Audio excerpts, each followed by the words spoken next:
All right, going live in three, two, one. Hey, everybody. Go. Welcome to the Hang Up here on the line. I'm Matt Dillahunty. Joining me this week, Justin from Deconstruction Zone. How are you, my friend? Can't be better. Glad to be here. Oh, I now have to mute the channel because I got the extra audio and then that'll just loop back. We'll just be saying going live in 3, 2 for the next 5 hours. Hey, so yeah, we're making a bunch of kind of technical changes around here and everything else. For those who are in the know, Arden's back. She's producing tonight, doing great, but busy. And we're going to actually start off a little differently tonight than normally. I've asked somebody to call in, and instead of me doing kind of my opening, telling you what's going on, picking out news articles and stuff like that, I'm going to get Dave in here in a minute to go over a couple things that are important that we don't address often enough. And then we'll try and go immediately into calls. So here's what's going on. If you're a theist of some stripe, if you believe in a God, you can call in and present your defense of that to the two of us. Now, welcome to my year of Zen, where I'm not going to be yelling at anybody. I'll probably still use profanity. I mean, let's get real. Profanity is too fun to not use, but I'm not going to be yelling at anybody. I'm not going to, we'll even occasionally have little votes like, ooh, did Matt crash out there? Or was Matt, too much of an ass there or whatever else? And if so, then, if I fail one of those votes, then, I'll donate $50 to some charity. And I'm going to basically pretend that I only know language and logic. That I may fail at that because there may be when we're talking about specific things related to, religion, I know some stuff and it's difficult to pretend like I don't know. But that's okay because Justin doesn't have to play at all. And Justin knows way more than I ever did anyway. So I can be the dumbest guy in the room, nice That and might not easy. be true. The important thing though is tonight is your chance. We're going to be asking questions. You're going to get opportunities to say stuff, but please, please, please, please, please, please, please. Just if we interrupt, I mean, there is a little bit of a delay. And if we interrupt, it's usually for clarity. It's to get information. It's because you said something either we don't understand, don't agree with, or that you're going to build off of that we need clarity on before that can happen. And the easiest thing to do is just answer the question and we'll get right back to what we were doing before, unless it completely derails your case. I will drop the conceit and just use my entire wealth of knowledge, however much of it actually remains, if somebody wants me to. But the thing we're really looking for is, can you explain what you believe and why? Can you do it in a way that is understandable to virtually anyone? If you have a jargon-based, nuanced view of why people should believe in your God, probably the first thing you're going to need to do is explain why someone has to become an expert in so many disciplines and to have such a serious understanding of the subjects in order to have a warranted, justified belief in a God, your God specifically, and then explain how Cletus the slack-jawed yokel, who believes in the same God and thinks it's justified, is also justified, even though he doesn't understand the thing you just said. That might be useful. So, like I said, we're in my year of Zen. I'm going to try to prove a point over the next year. And but to me and everybody else, it's a little bit of a test, but also, it's good stuff. And right now, I'm just proving to the folks that think that I can't control myself. That in fact, I can. It's just sometimes I don't give a shit to try to control myself because it's really strange to be asking the same questions for decades and merely asking, "Hey, what's the evidence-based justification for us to agree with you?" Seems to be something that is met with either shock and awe that we would dare ask for anyone to justify their position, or that any such thing was possible, or that we might consider it unreasonable or irrational to believe things without warrant. That's as close as we get to an honest interaction on a number of occasions. Anyway, couple of quick housekeeping things. I released a video recently on objective morality. It's gotten some really good feedback and some really confused feedback about, because I interviewed Ian and let Ian do most of the explaining. So what I'm going to do is later this week, I'm going to record a follow-up. I might do it live on my channel and then just post it afterwards. And I might do it as a Q&A. I'm not sure. What I want to do is talk about what my old position on morality was, what's new about my current position, what it says and doesn't say, and what you can expand, where you can get if you expand that. But big deal is explain why we should believe in your God and your religion and your moral views, whatever it is. And that really boils down to telling us what you believe, answering some clarifying questions, and then tell us why you think we should believe it, and then discussing it. We're probably going to interrupt. We'd like to do it as little as possible, but that's not always the way it's going to go.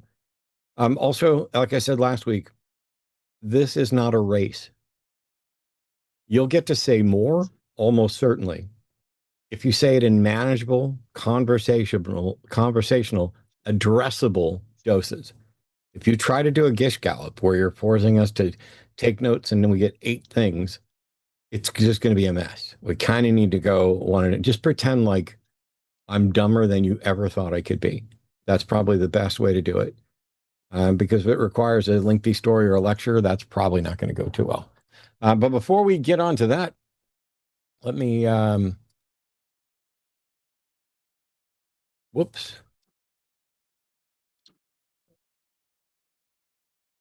When I click answer, it is not putting Dave live.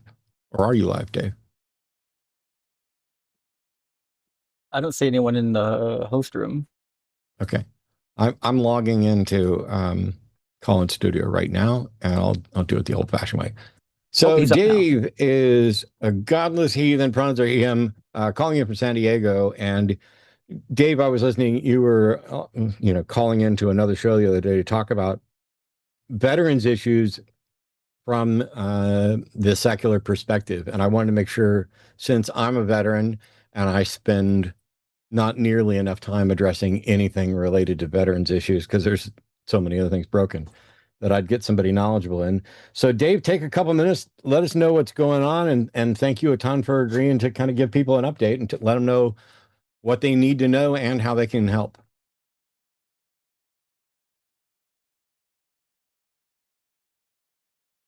Well, it says Dave's live.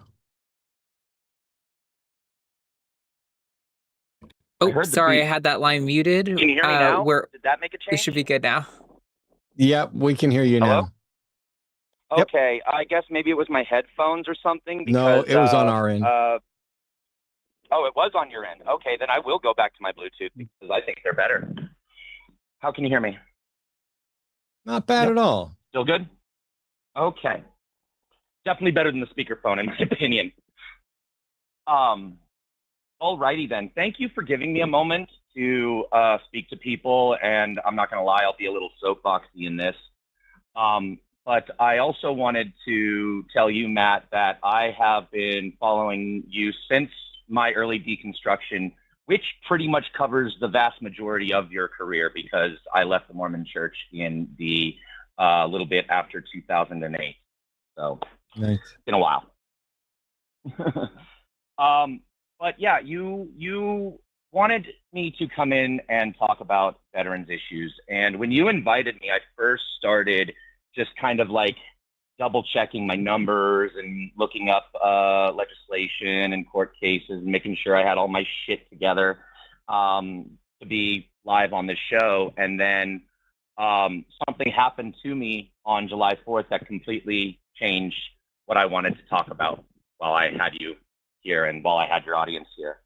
And that is going to focus on PTSD and mental health issues. So I do want to, maybe content warning.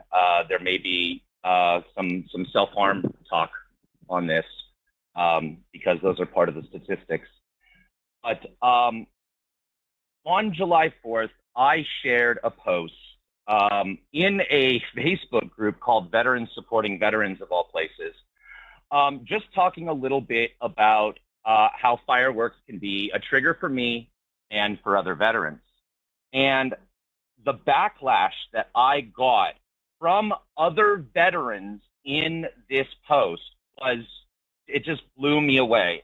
I had people questioning whether I was really a combat veteran, questioning whether my PTSD was real, telling me that they went through worse, telling me fireworks didn't bother them, saying real veterans just deal with it, demanding a combat resume before showing compassion. They turned my post into a DD-214 dick measuring contest rather than just looking at what trauma can look like for different veterans. And that is what I really want to address. Because we cannot tell veterans that they should go get help and then humiliate them for showing us what they need help with. And that's kind of where I wanted to start our conversation. Yeah, I mean, you know, obviously, I'm sorry that you had that response. It's and for it to come from other veterans, I get that people view the fireworks as like a not a jingoistic, but a truly patriotic celebration. They're part of our heritage, and it's something that, you know, they're just not going to go away. But, or at least they're starting to go away a little bit with drones and things. But when they will or won't, you know, completely go away, I stopped doing it for a number of different reasons, not just for the PTSD that you list, but also I've watched, you know, dogs freak out, and I don't feel like lighting my money on fire just to have some fun. I'm old. I've done it a lot. I'm not going to begrudge anybody else doing it. When you were mentioning this, this whole thing, it's strange that genuinely veterans with PTSD are trying to figure out who's more traumatized and whether or not your trauma needs to be validated.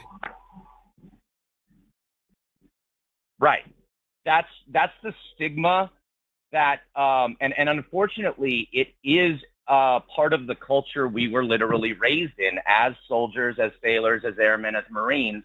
We were kind of taught to like shove it down and play through the pain, if you will, whether that pain was physical or emotional, which is what led to a lot of our physical injuries, right? The stuff that's visible, the stuff, you know, the broken legs, the torn ACLs, I'm not even talking about the combat injuries, right, from enemy fire. I'm talking about just stuff that you can get on the job. And the reason why they tend to be worse is because we tell our service members to just suck it up. And that's kind of the feeling that I was getting from the vast majority of the veterans who were responding. Now, I do want to say this wasn't all of them. There were many, many vets that did come in and were like, hey, y'all are being assholes, knock it off.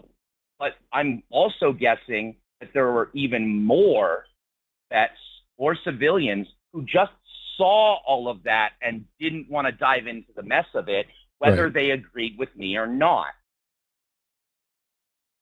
Yep. And so I'm wondering, you know, our service people have been, in many ways, we like to pride ourselves on taking very good care of veterans and respecting veterans. And the reality is that many, many times we have failed in a wide sense, but we might have also failed kind of systematically, even in the process of trying to be supportive.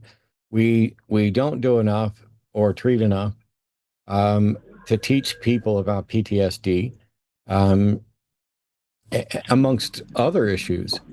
And there's a temptation. I'm glad you actually haven't mentioned this yet, because people are like, oh, well, you know, Matt does shows about religion, and we have, you know, Christian nationalist, evangelical, fundamentalist taking over everything, and they have injected themselves, thoroughly into our military. But I do have an anecdotal story about that. But continue. It's not this issue isn't that, and I want to make sure people understand. This is what our nation has failed to do for service people. So here we are, just past 4th of July, just past fireworks, just past your incident.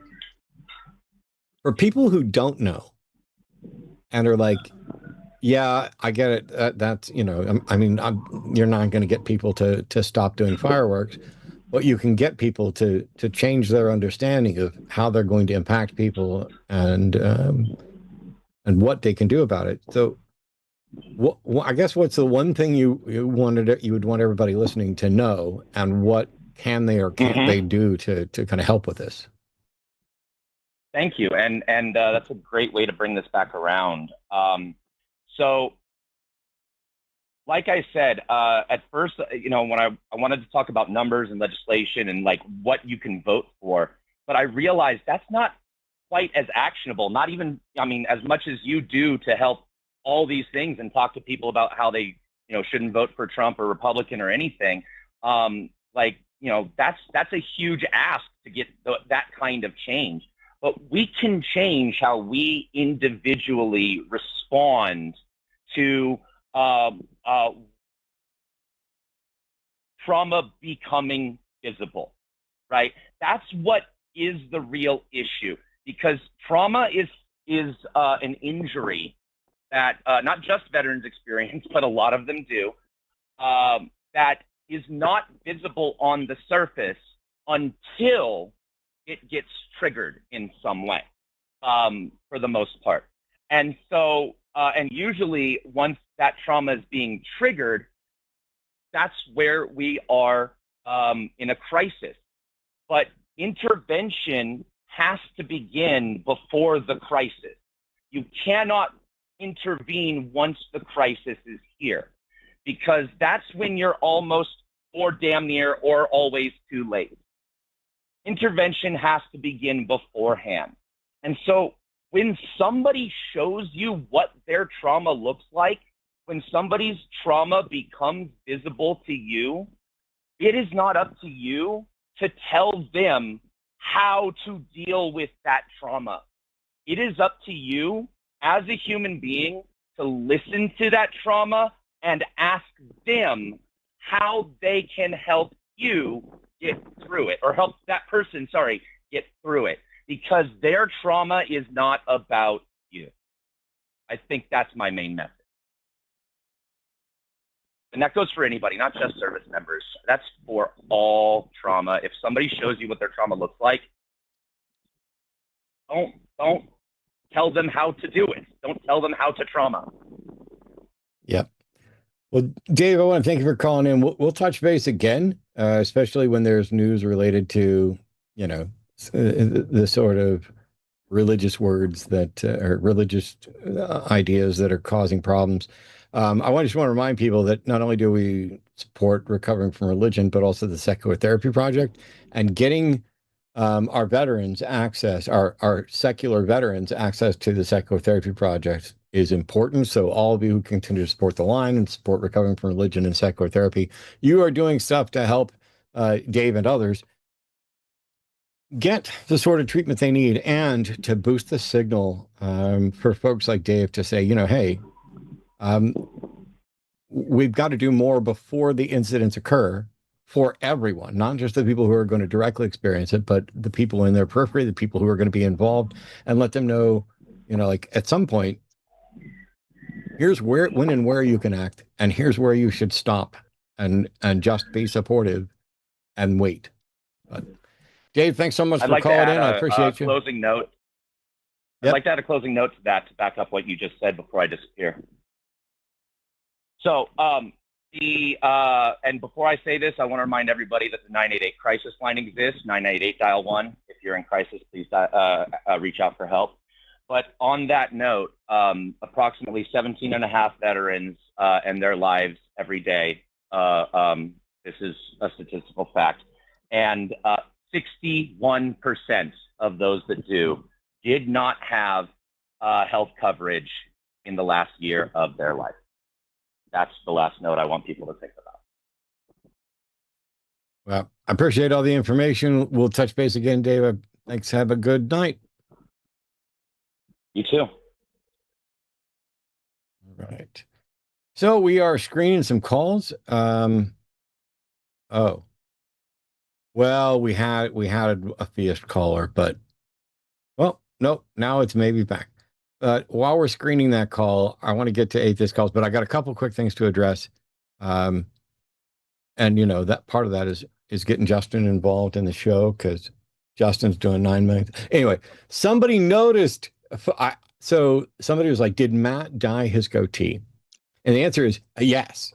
But also, I dyed it last week a little bit to see if anybody would notice, and I don't think anybody noticed. And so this week we dyed it a little bit darker to see if anybody would notice. And if nobody had noticed it this week, it was going to be like pitch black magic marker next week, just to kind of see. If you guys noticed last week and just didn't say anything or didn't care, cool. No, this is not a vanity thing. I like the gray. I don't give a crap about the gray, but there was some behind the curtains funniness, and I was like, let me do it and see if anybody notices, because originally it was going to be, we're going to dye it hot pink again or purple, which we've done a couple different times, especially for fundraisers. But yeah. So if you like it, cool, it's not going to last. And if you hate it, cool, it's not going to last. That's just the way it goes. I think it looks good. I mean, even if it was for vanity, hey, it looks good. It's really good. Well, normally, because I've taken terrible care of myself in a number of different ways and decent care of myself in other ways, normally I think I look slightly younger than I actually am. But the other day, somebody's like, "Matt Reed's over 60." And I was like, well, damn, I'm not over 60. So, and that was like, should you dye your beard? No, I don't give a shit if somebody thinks I look over 60. I look whatever I look. That's fine. But that's what prompted this, hey, can you dye the beard thing? So we did it for fun. I don't plan to keep it. Who knows? I don't care. Somebody said, "Oh, it's Matt. I didn't realize. I thought it was an up-and-coming Hollywood star with a natty goatee." All right. Here's a question. Paul, an atheist from South Carolina, pronouns are him. Paul has a question that I almost wish John Cohen was here, since he's literally written a book on this. But hey, Paul, you're on with Justin and Matt. How are you? Hey, good. How are you, Matt and Justin? Doing well. I'm younger, can't you tell? I can. You look great. You look a day over your age. Yeah. It's funny you mentioned John Cohen. I was really excited to see him on last week, but I was out in my garage doing some woodworking, so I couldn't call in. But I love Justin too, so it's cool to have both of you here. Hey, thanks. Yeah. The main question I have, I've been struggling with this for a while. I've been listening to both of you quite a bit, and John quite a bit for the last couple of years, and pretty much aligned with the arguments for rationality and your epistemology and everything. But one thing that I've really struggled with is the comment that's often made that you can't choose your beliefs, or you don't choose your beliefs. So you are presented with evidence, and what convinces you, and that's it.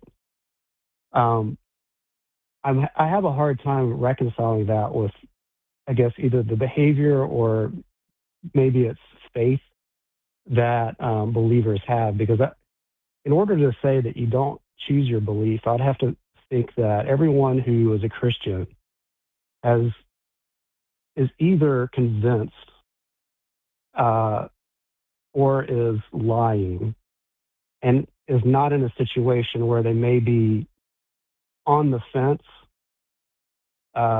and could have said, well, I'm not convinced one way or the other, but I'm going to, for lack of a better term, choose to believe this.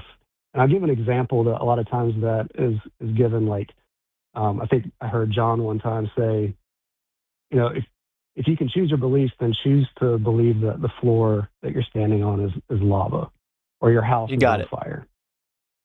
But those things are easily demonstrable. I could easily demonstrate that the floor is not lava, or that my house is not on fire. Maybe that one's a harder one because maybe there's a tiny part that's on fire and I can't see all of it at once. But there's not a raging fire that would make me need to leave my house. Whereas a God, there's not a way to prove that God does not exist. And so How do you know that? I'm wondering if, go ahead, Matt. How do you know there's no way to prove that God doesn't exist? Okay, I'll take that back. There may be. I'm not aware of one. I tend to believe that universal negatives are unprovable. They're unfalsifiable, at least. Well, I think not to challenge your position, but I think Matt and I probably have heard some arguments that at least would render a lot of God concepts maybe impossible. So while we agree, it might be that not every single God concept ever configured might have a way to falsify it. There are some that, if they violate the laws of logic, it seems like we would count them out. Or if they really have an issue with the way physics works, that might not be proof that they don't exist, but it should at least count as evidence that they don't exist. Right. Yeah, exactly. And that's where I am. I mean, I'm along the same lines of, I think there are gods that are demonstrably false, but the concept of a God existing is a harder one to disprove. But so back to the faith thing, do you see the distinction between believe that the floor is lava and believe that there is a God? Do you see there's a distinction between the two, or maybe am I off there? I think you're way in the weeds on this and massively overthinking things, because the process of believing something is independent from the subject. The entire purpose is to construct an epistemology that is agnostic.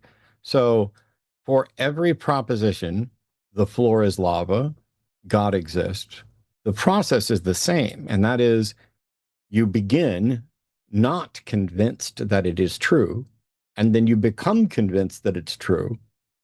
And you can become convinced for good reasons or bad reasons, but not as the result of a simple choice. It's not like, oh, I'm just going to choose to believe the floor is lava.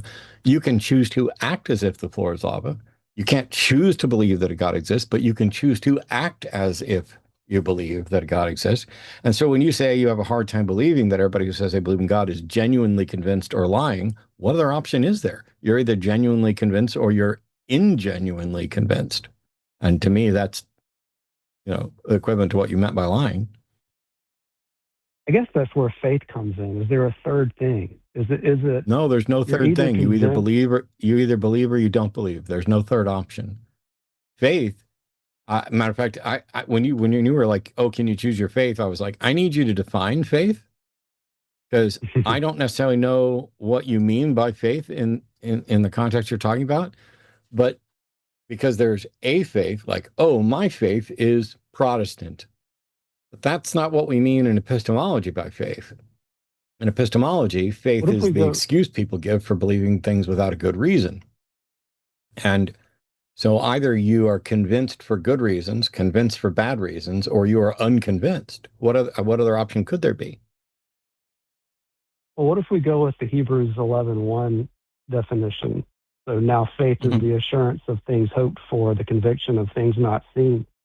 Could you be convinced of something but hope that you're wrong?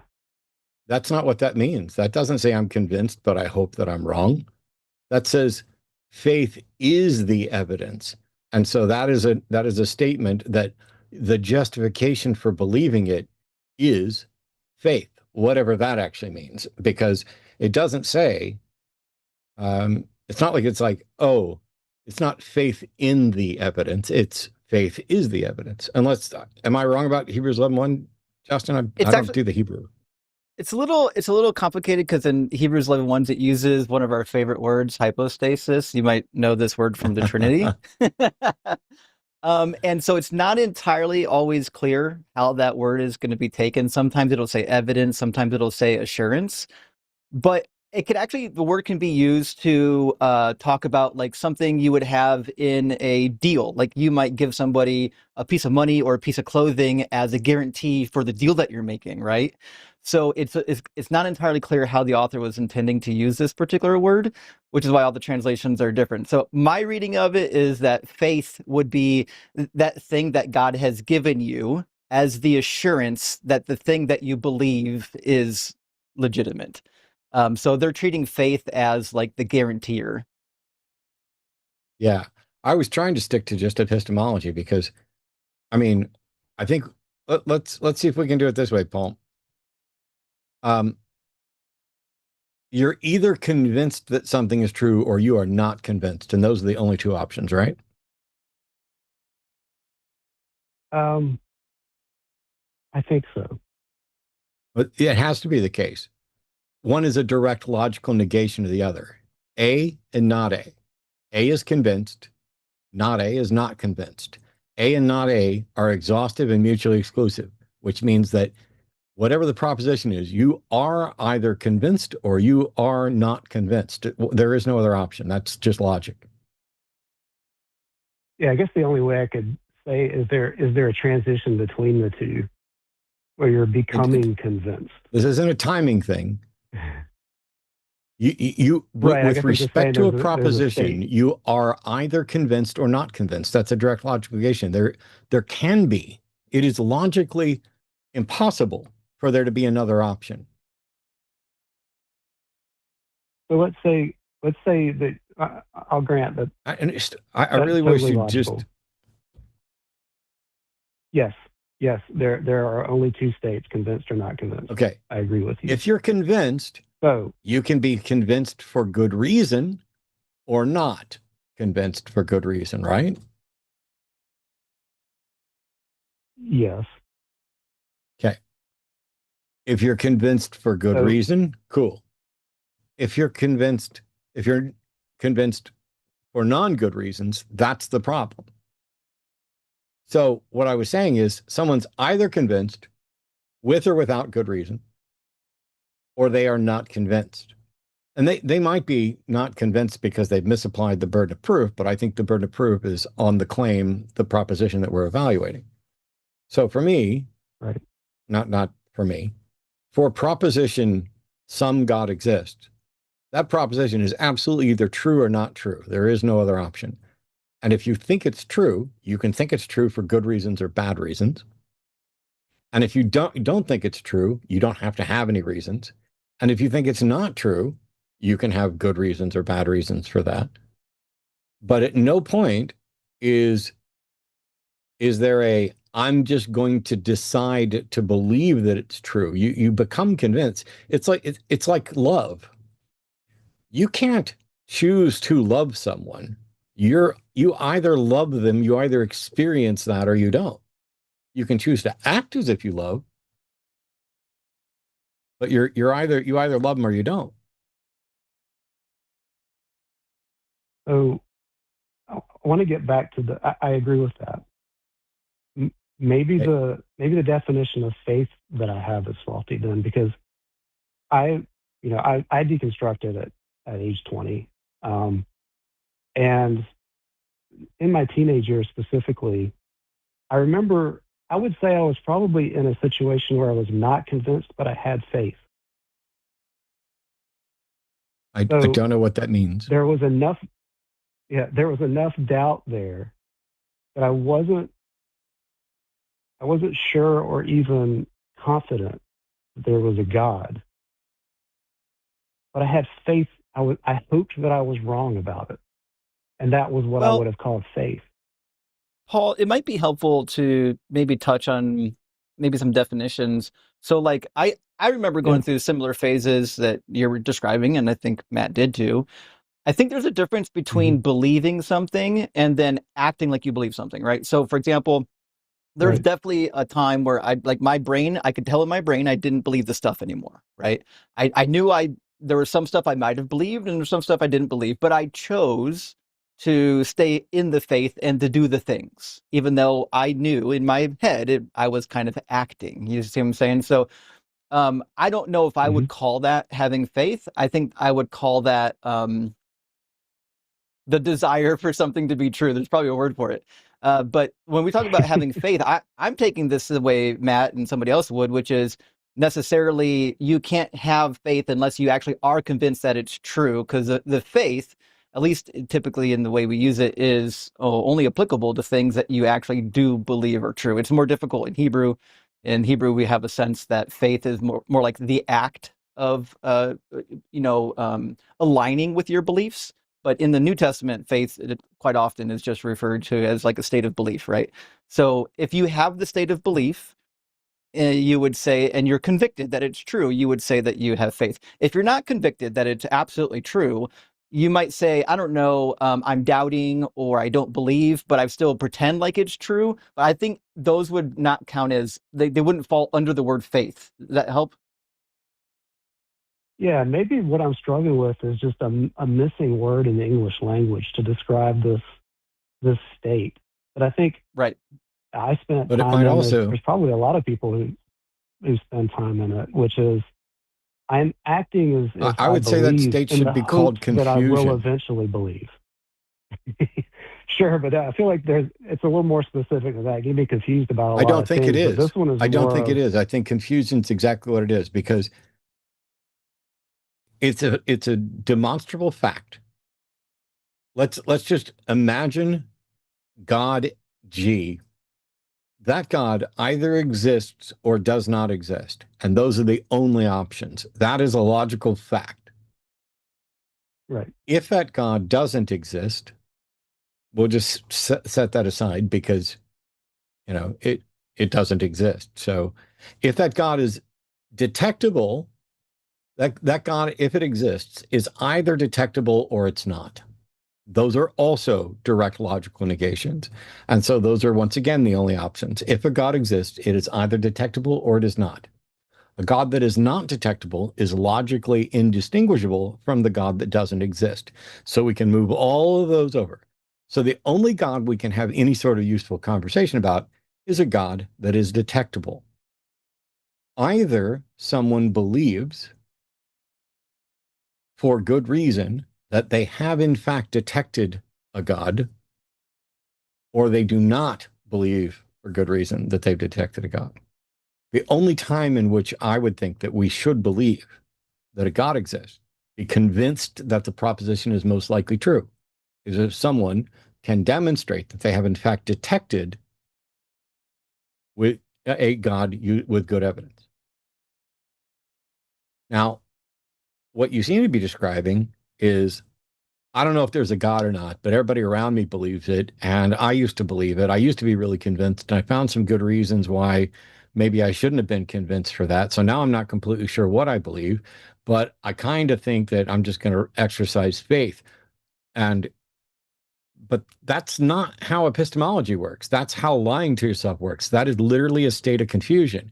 You're basically saying, I don't even know whether or not I'm convinced.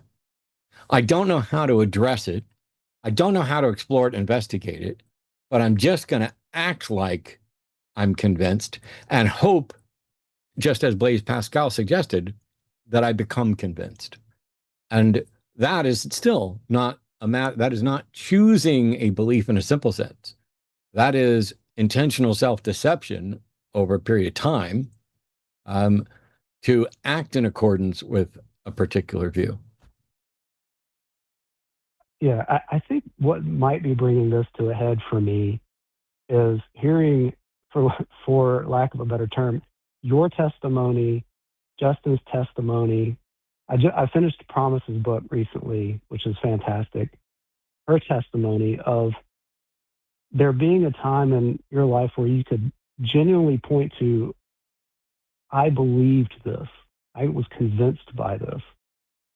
And when I look back, I will tell people I was a Christian. I was, completely encased in this Christian school, church atmosphere, where my mom was a Christian school teacher.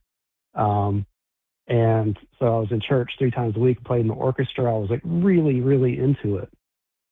But with this definition of of belief and the concept that you can't choose what you believe, I have a hard time remembering a time in which I was convinced. And it seems like there's something that there needs to be a word for that, where I don't know. I'm having a hard time of like encapsulating my Christianity, my Christian years, in a way that isn't. Because I don't think I was ever convinced. I acted like I was, and I hoped that I would be, but maybe I wasn't. Maybe you weren't.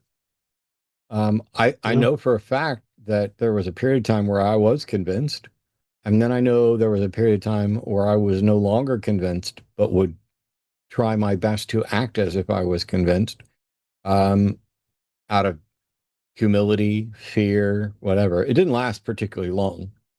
But there was definitely that time. But it's like faith, the Hebrews 11:1 faith, which we already kind of went through, but there's also the concept. Oh, I'm sorry. I'm supposed to not know this stuff. In any case, from a logic and language standpoint, it almost doesn't matter what label you want to put on it.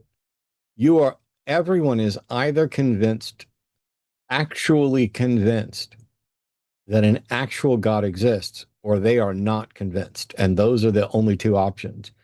And if you don't know which one you're in, I'd suggest that you're not convinced, because I don't know. I mean, maybe Justin may have a better take on this, or serious disagreement, because I'm kind of the mind that it's virtually, I can't imagine a scenario in which I am in fact convinced of something and yet unaware of it. It might not be the highest priority belief. There may be beliefs that take priority over that. But I would think that in order to say you're convinced, in order to be convinced, you would have to be aware of it. But I'm not sure that's necessarily true. Justin, or could you be? I think, could you not be? I think it's complicated. And not be aware of it? I think so, and I think that's why when Matt said you might call that state confusion, while it might sound like a negative word, I don't think it is. I think it does accurately describe it. I remember there was a time period where I would consider myself had been confused. I didn't know if I believed it anymore.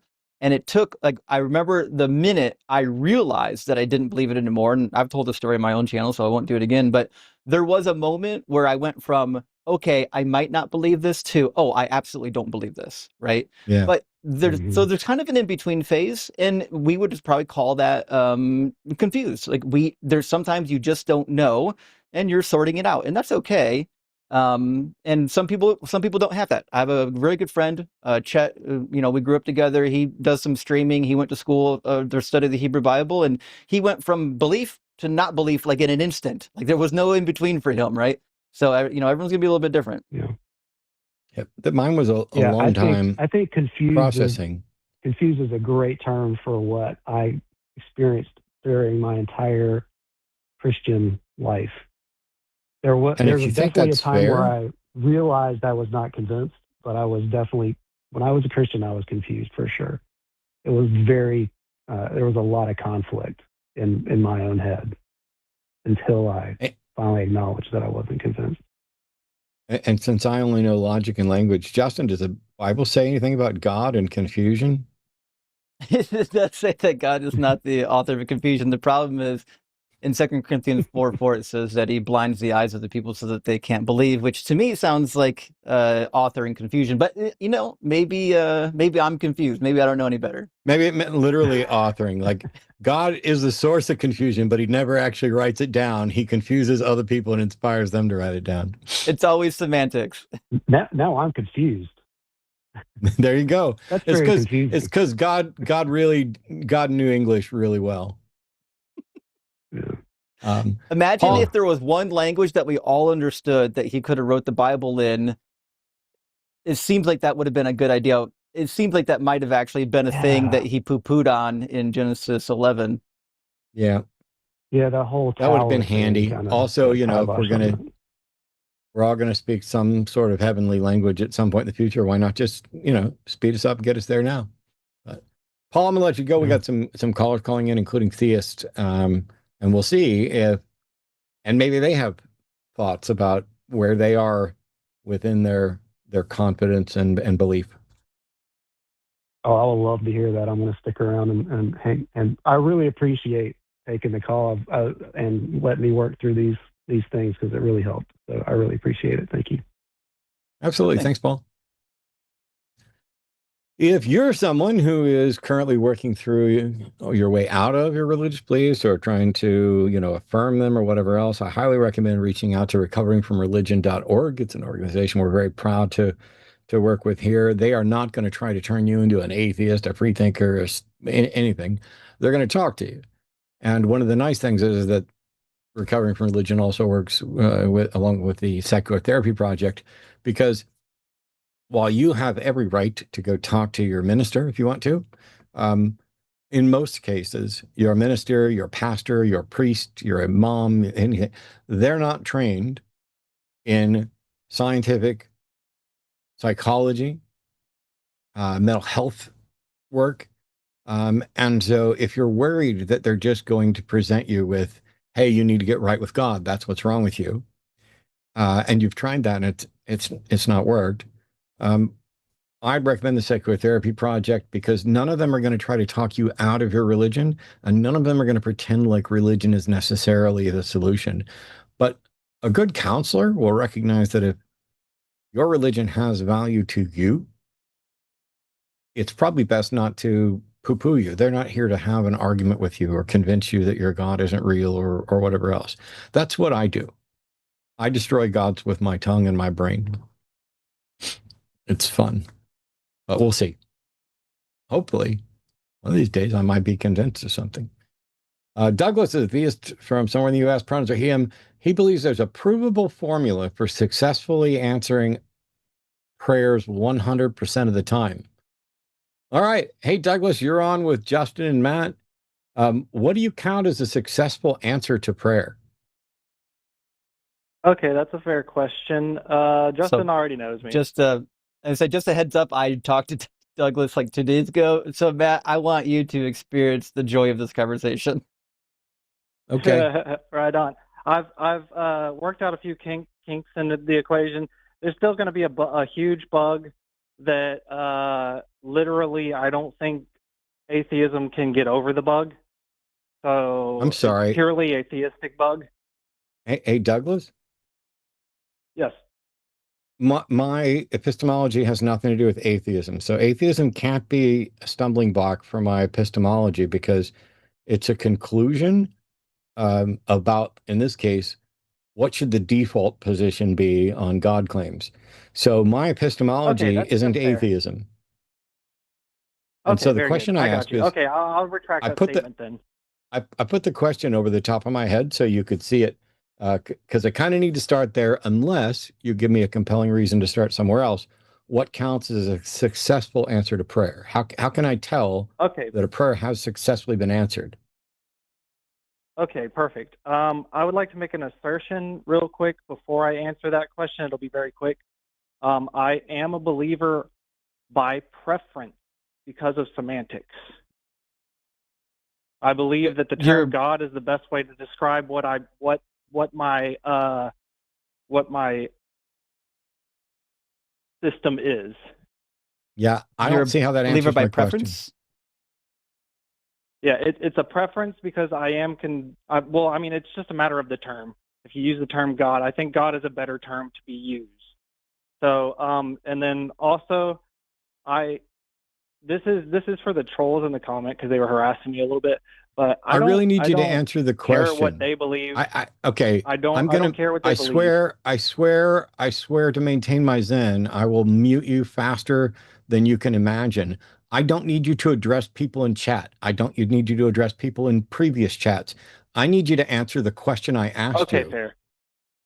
All right, here we go. I will answer this question now. The 100% provable, it's the issue with it is I guess it isn't provable. So, it's provable to people that have experienced it. That's all I can say about that. But the formula is one simple thing. conviction. Conviction is the way that the prayer actually gets answered. The fact that you... I'm sorry, Douglas, I don't think I understand. I asked what counts, not how do you tell, but what counts as a successful answer to prayer? Like, for example, is no a successful answer to a prayer? And how do you tell whether you got a yes or a no or a maybe or a later or what? Okay, I got you. Okay, so I gave the example to Justin, but the example was shrugged off as a Hey, coincidence. Douglas, when I told you I don't need you to address people in chat and I don't need you to address people in other chats, I definitely don't need you to rehash the thing you did with Justin. If it happens again, it happens again. I'm not here for you to rehash your past failures. I'm here for you to answer the question, starting with what counts as a successful answer to prayer. How do you tell if it's a yes, no, maybe, whatever? How do you know that it has successfully been answered? Okay, very good. I'll do my very best to be as concise with my language as possible. You're already failing to do your very best to be concise. You've now wasted a metric ton of my time because you cannot just answer the question. I'm sorry. I don't know why. I don't know why. I don't know why. I don't know why you're trying to. I don't know why you're trying to talk over me. I don't know why you're being rude and trying to. I'm testing your Zen. You're testing it. You're going to fail to rile me up if that's your goal. Because right now you don't matter at all to me. You have now spent 4.5 minutes avoiding the question I asked you at the beginning, whining about past chats, you are avoiding it, whining about past chats, complaining about Justin, and then telling me how you're going to do your best to be concise. Well, your best sucks so far, so let's be concise. Hey, Douglas, what counts as a successful answer to prayer? Let's go then, Zen Man. Okay, I'm going to mute you. Hi, Douglas. My name's Matt. I'm the host of this show. I'm the only reason that you get a chance to speak again. I have been patiently asking you what counts as a successful answer to prayer. When you went off on multiple different distractions, I tried to bring you back. You then said that you were going to exercise your best ability to be concise, and you failed. And then you failed again even after a lecture. And then after that, you decided to call me. You decided to say, "Let's go, Zen Man." I don't know what you think is fucking happening here. I'm going to take you off mute. And we're going to start with you explaining what counts as a successful answer to prayer. And by that, I mean, a prayer might be answered yes, no, maybe, later. How do you tell that you actually got an answer? What method can you use to demonstrate that your prayer was actually answered? If you try to complain or mock or Zen mode or if you do anything other than answer that question, you can do the mocking and stuff later. But right now we're at the intro where you need to get over this first little hump so that I know you're not just a time-wasting piece of shit. I have to know that because, trust me, you're probably a great guy, Douglas. But believe it or not, there are time-wasting pieces of shit who call in. There are people who only call in to try to get my goat or anything else. And I need to figure out whether or not what category you're in. And so I hope that you're in the category of, okay, I started doing this wrong. Now I'm going to answer this question so that maybe I can get around to demonstrating my case for something. So let's start all over again. Douglas is a theist calling from somewhere in the United States. The pronouns are he, him. He believes there's a provable formula for successfully answering of a prayer 100% of the time. Hey, Douglas, what counts as a successful answer to a prayer? How do you know your prayer has been successfully answered? Go ahead. All right, you can hear me. Correct? Am I still on? That is the case. That doesn't sound like an answer to my question. I was just making sure I was unmuted. Okay. You don't. Okay, Douglas, did I tell you you needed to make sure you were on? I've had issues and connection issues. That's an anxiety. I'm sure you've had lots. I'm sure. Here, I'm going to mute you. You're not. Nobody can hear you now. I'm sure you've had lots of issues. I'm sure lots of issues is fairly frequent for you. But I just explained to you that I need to figure out whether or not you're a time-wasting piece of shit. I hope you're not. I'm still optimistic that you're not. What happens next will absolutely convince me. I've done the 1 strike, the 2 strike, the 2.5 strike. Here we go. I'm going to unmute Douglas now. We're going to start this whole call over.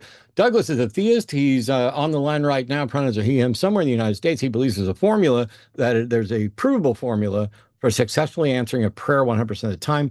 Douglas, can you explain to us, how do you tell, how do you confirm that a prayer has been answered?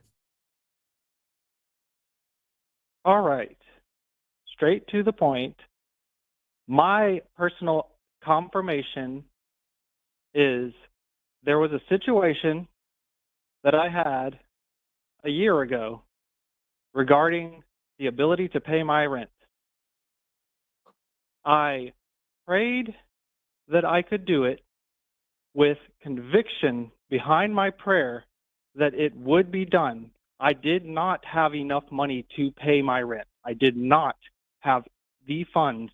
Something had happened that took away my ability to pay my rent effectively. I had to pay for something else, and I did not have enough funds to pay for this rent.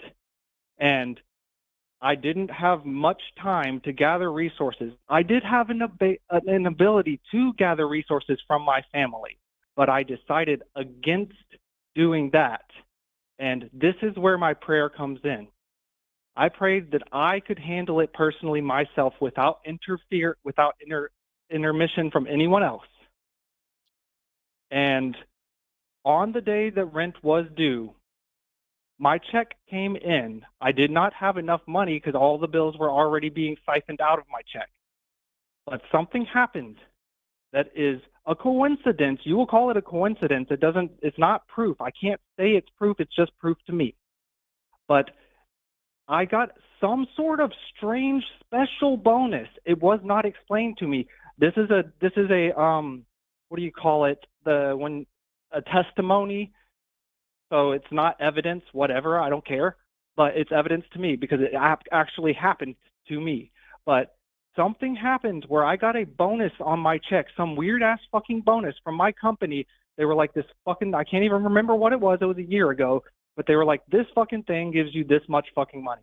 And it was one time. It hasn't happened in the 8 years that I've fucking worked at this job. And that made me able to pay my rent exactly on time. Exactly on time without help from anyone else. And it came from an unexplainable source. Coincidentally, that's why I can say you can write it off as coincidence, whatever. I don't really care. It's proof to me. I don't need to write it off as coincidence. You just proved that it wasn't your answered prayer. How so? Well, according to you, you said that you prayed that you would be able to do this on your own without any intercession from anybody else. And then you got a bonus from an unexplainable source, which isn't from you. So that's not answered prayer. Well, fair enough. And okay, I ultimately, maybe I didn't phrase it correctly. I prayed that it could be handled without me having to worry about bothering other people. That's more precisely. That's not what you said. So now you're changing what you say you prayed. I apologize. Like I said, I'm trying to. I don't care if you apologize. And it's hard you're to do changing what you say you prayed. A year ago. I'm sorry. Okay. You called in to say so. First of all, the question I asked was, how can you tell if a prayer has been answered? And you didn't answer that question at all. Instead, you provided your anecdotal testimony, which you rightfully suggested I would consider as more likely a coincidence than a miracle. You started by saying, all right, straight to the point, which I'll point out is not actually getting straight to the point. That's fluff at the beginning. Then you said, my personal confirmation, and then began to tell the story. But your personal your personal confirmation is about what you are convinced of, and you can be convinced for really bad reasons. As a matter of fact, you can and seem to be completely convinced in an irrational sense. And so when you call in to say that you have a provable formula for successful answering a prayer 100% of the time, and then you talk about your personal conviction, and how it's going to look like coincidence to anybody else. It sounds like your provable formula is just go ahead and be convinced that prayer was answered, whether it was or not. Yes, actually, that's part of the aspect of it. Okay. And it is delusional. I'm sorry, and I'm aware but of that. that's not how reason and that's not how evidence works. That's not how reason works. You are by definition irrational, and you, based on your stated prayer, did not get answered prayer. And by the way, That's your interpretation. No, it's not just a matter of interpretation. It's a fact Yes, it is. in logic. 100%. No, it's not.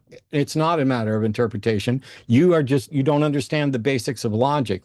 You don't understand about identity, non-contradiction, and excluded middle. You don't understand about fallacies. You don't understand about epistemology. Oh, you ran away. Yep. Did he run away from you? To me. Yeah, we saw that one coming. Oh, man. I was like, oh, this is so awesome because you prayed. I wrote it. I took notes on the whole thing. This is almost word for word. There was a situation I had a year ago regarding my ability to pay rent. I prayed that I could do it with conviction behind my prayer. I did not have enough money. I did not have the funds. Something happened that took away those funds, and I had to pay for something else. I didn't have enough time, but I decided against getting resources from my family. I prayed that I could handle it myself without intercession from anyone else. On the day the rent was due, my check came in. Something happened that you will call coincidence. I got a special bonus. This is a testimony, not evidence, but it's evidence to me. Sorry, that's not how evidence works. It's not evidence to you. You don't have your personal reality, your personal truth. You have your understanding of reality, and yours is an order of magnitude separated from what we would reasonably identify as reasonable. And you said, it's evidence to me, some weird ass bonus from my fucking company, this fucking thing happens that fucking gives you such money, made me able to pay my rent on time from an unexplainable source. You didn't demonstrate that it was unexplainable, just that you didn't have an explanation. And an unexplainable source, by the way, isn't you. Although I will say after that conversation, you are closer to unexplainable than I would have suspected. All right. It's weird that he discounted coincidences as though it couldn't be a coincidence. Listen, every month or so, somebody wins a lottery. It's incredibly unlikely to win a lottery. Sometimes unlikely things happen. It doesn't mean that God exists. It doesn't make any sense that a God would, like, I don't know, help you out with your funds, but the 3 million children starving babies across the world, God's like, fuck them. Yeah. By the way, you are, it's funny that I appreciate the fact you're probably a very good tenant, despite coming up a little short, because you were really concerned about being able to pay exactly on time, even when you didn't have the funds, when there was something else to pay for. So you're probably a decent person and a good tenant, but you're struggling financially. And here's the question. If God was going to give you the money the way you think he did, you can go ahead and you can run from this question too. You don't have to call back in. If God was going to give you the money the way you think he did, why did you have to pray? And why did he allow you to get in a position where you were so desperate and refusing to take other help that you needed to pray before he gave it to you? True. Very good point. Now, anyway, as a Christian, you might say, well, this is, he's teaching you to depend on the Lord or some nonsense. But reality is, I mean, people, if you need to depend on the Lord, God could do something that doesn't give you trauma. Yeah. We have a caller, Dalen, I think it's pronounced Dalen. Dalen's a theist from Utah, pronouns are he, him. Says he used to be an atheist, but he didn't define God the way classical theism would. Well, Dalen, if you're a theist now, how do you define God now? And welcome. Well, thank you, Matt. Appreciate the opportunity to come speak with you. I'm very much an amateur at this, kind of fun. I just want to, Me too. I don't know, shoot my shot, I guess. Oh, no way. You've been doing this for forever. No. I only know language and logic. That's the, anyway, I'm sorry. Go ahead. I'm trying to be a dick. No, you're fine. So I guess the way I would define God, I just think it's interesting because the prompt that I saw said that the Christian God is evil. And I would say that is kind of a category error because the way I would define God is goodness itself. Why would anyone accept that definition? Well, because we have to be able to ground goodness in something. Otherwise, it's just opinion. It is just opinion. Why would we assume that God would be? First of all, it's a category error, right? If God is a person or a mind or something like that, goodness is not a thing that has like I don't know, substance or objectivity. Like it's not an object. It's goodness is like describing preferences. That's just what the dictionary says.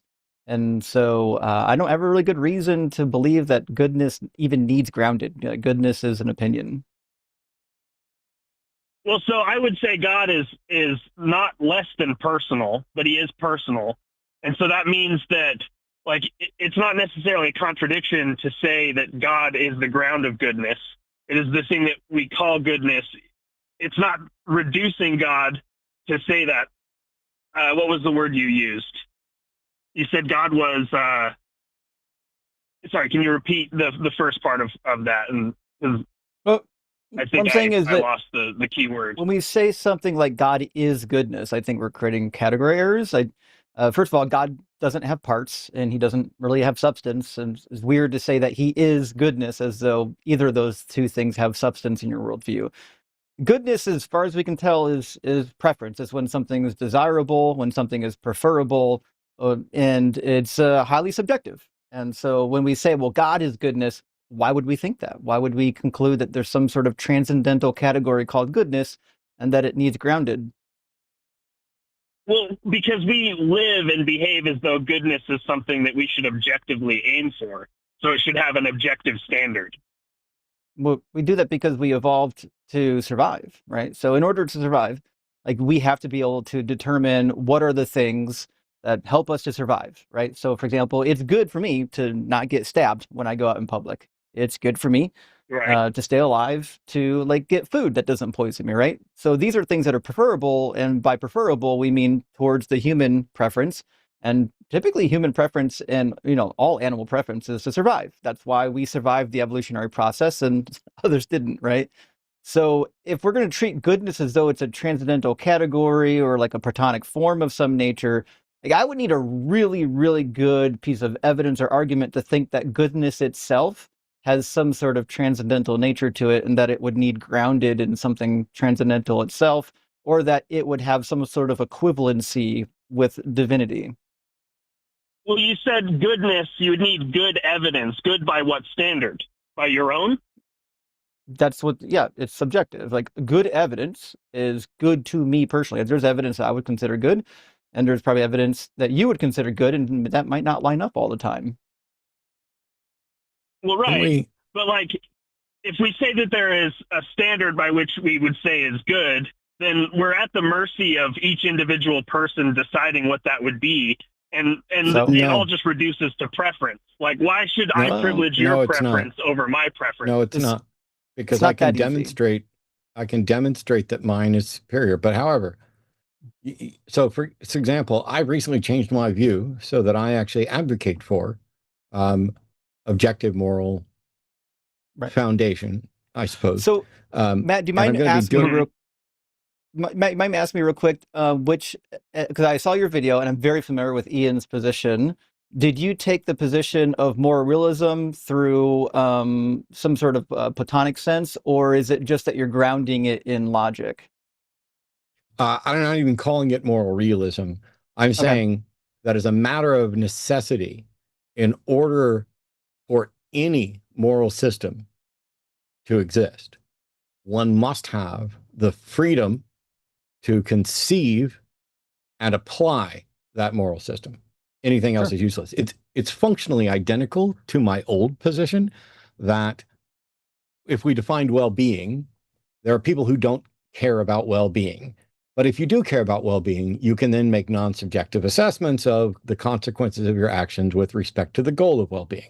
This goes a step further and says, irrespective of what your goal is, whether your goal is well-being or destruction of everything, the base things that are required are the freedom and well-being, or freedom and ability to conceive and enact a moral position. It doesn't tell you anything. I mean, if your moral view is I want me to be everything I say to be true, you still must have the freedom to think that and to put that into action. And from those, I think, and I'm getting ready to do a video on this later, but from those, I think we can determine if we begin with this freedom foundation, that necessarily leads to some consideration of well-being, because you can't have that freedom if you don't have the well-being to enact it, if you're not taking the steps to protect people. It doesn't in any way begin by telling you what things are, or as far as like, here's the correct moral position, but you can derive it, you can build off of it. Problem with Dalen, your position, sorry, not you. I don't know what the problem with you is. Sorry, that was a bad joke. You want to say there's an objective moral foundation and it's God. Let's assume for a second that in fact there is an objective moral foundation, and that objective moral foundation is God. Which God? I don't have access to any God. All I have are people's opinions about God. And so if you want to suggest that you have access to the objective moral foundation, what can you offer me that isn't just your claim that you have the objective moral foundation? I would say that reason itself is how we arrive there. And it seems like we both agree with that. And we also both agree that we should prioritize well-being.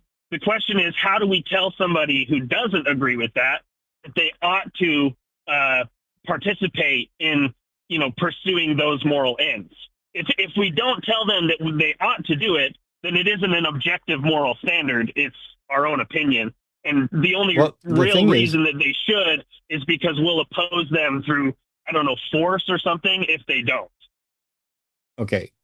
All of that is irrelevant. Well, most of that is irrelevant because that's about how you can enforce it or whatever else. I asked, what can you offer to show that you have the objective moral foundation? And you said that you and I are on the same page because we're saying we can get there with logic. How do you use logic to show that the God you're pointing to is real and is the objective moral foundation? Well, because we treat reason as though it is truth tracking. And if there is no moral standard or standard to reason or logic or truth itself, then there's no reason to think that our capacities for reason and logic would actually comport to truth over something like, I'm sorry, it just works or it just leads to survival. I'm sorry. I asked how you can show that use logic to show that your God exists and is the objective moral standing and its foundation. And instead, you tried to make an argument that God is necessary for reason, which is irrelevant to the question I asked, and also is a whole nother subject that I also disagree with. So what can you offer to show that God is that your God is the objective moral foundation? Like, I have no access to your God. How can we detect your God? I'm saying that logic itself is grounded in God. And so if we're using logic and reason, you're not answering my question. Operating inside so of a you're not answering framework. my question. So you're not answering my question. So we're going to change the question. I do not agree that logic is in any way grounded on any God. How can you show that logic is grounded on God rather than something as simple as axioms, identity, non-contradiction, excluded middle, which are just necessarily true? I mean, I guess I couldn't without asking you questions. Cool. Hang on. How weird. I didn't say you couldn't answer me questions, but you changed this from a debate about morality to a debate about whether or not logic is grounded. And I'm saying I don't have any access to God, and I don't see any reason why logic requires any grounding. And you're like, I can't demonstrate that to you without asking questions. I'm not sure where that requirement came in. But my answers, because I would need to be able to do like an internal critique of where you're saying logic is even grounded. But my answers to any of your questions could not possibly be relevant because you came to your logical position without knowing what my view was. So my view should be completely irrelevant to what your justification for your view is, right? Well, not necessarily, because I think that rationality and logic maps to truth. It has to necessarily. Only if logic does not necessarily map onto truth in an objective sense. Okay. This is, I'm having difficulty coming up with the right phrase. Dumb as fuck. You became convinced that God is the grounding for logic at some point, correct? Yes. When you became convinced, did you know what my position on any of this was? No. Then my position on all of this was irrelevant to why you became convinced, correct? Well, sure, but like it's hard for me to actually give you an now you're saying, for it. No. I didn't ask you. I made this a really simple. I made this a really simple question because that appeared to be what you needed. Because I asked you the same question a minute ago and you denied it, and now you're saying, well, sure, but you're asking stuff. All I'm asking you to do is prove, using the reason that you have, that your God is the grounding of logic. You can present that case. And Justin and I can address it, and we can either agree with it or disagree with it. We may be able to show you why we disagree with it. We may not. But when I ask you, why do you believe something? Every time one of you apologists, or armchair or not, comes in and says, well, I would tell you why I believe, but let me ask you these questions first. You're no longer engaging in honest discussion. You are looking to tailor and Fair paint. Enough. And I'm sorry, I'm still talking. I know that's difficult for some people. I talk a lot. You are now painting and molding and trying to construct the argument you think should convince me, rather than exposing the reason that you are convinced to honest criticism. So please demonstrate why we should think that your God is grounding of logic. Because when I was an atheist, I believed that everything was a consequence of evolution. And I still think that, but I couldn't account for why evolution would lead to something that points to truth rather than something that just merely works for the case of survival. So if it is the case that I believe rationality and logic points to truth, then those things must be grounded in something. And that inevitably leads, I think, to God. Okay. So here's a tip. When somebody asks you why you believe something, if you start with, because when I was an atheist, I believed X, that has nothing to do with epistemology, just for the record. But you said you believed everything was a consequence of evolution. Well, there's your eighth mistake, I guess, but we'll just go ahead and call it the first one. We'll take your entire case as you think that God is the grounding of logic. Because when you were an atheist, you believed everything was a consequence of evolution. You couldn't see how evolution could account for something that would point to the truth. And that makes you think it must be grounded in something true. And that's why you're saying God. That is an absolute parade of logical fallacies of epic proportions. Which ones? I'm getting ready to tell you. So that I can correct my opinion. I'm getting ready to explain it all to you. So first of all, when we say, how do you demonstrate that God is a grounding of logic? No argument should begin by caring about anything that I believe or what you believed as an atheist. That's not how epistemology works. You don't determine X is a reasonable position to hold because when I was an atheist, I believed this other thing. That's literally irrational as fuck. But you said you believed everything was a consequence of evolution. Well, that's also not necessarily a fallacy. It's simply not true. Not everything that we can conceive of or discuss is a product of evolution, as a consequence of evolution. You might mean that you think it's a product of psychology and social evolution.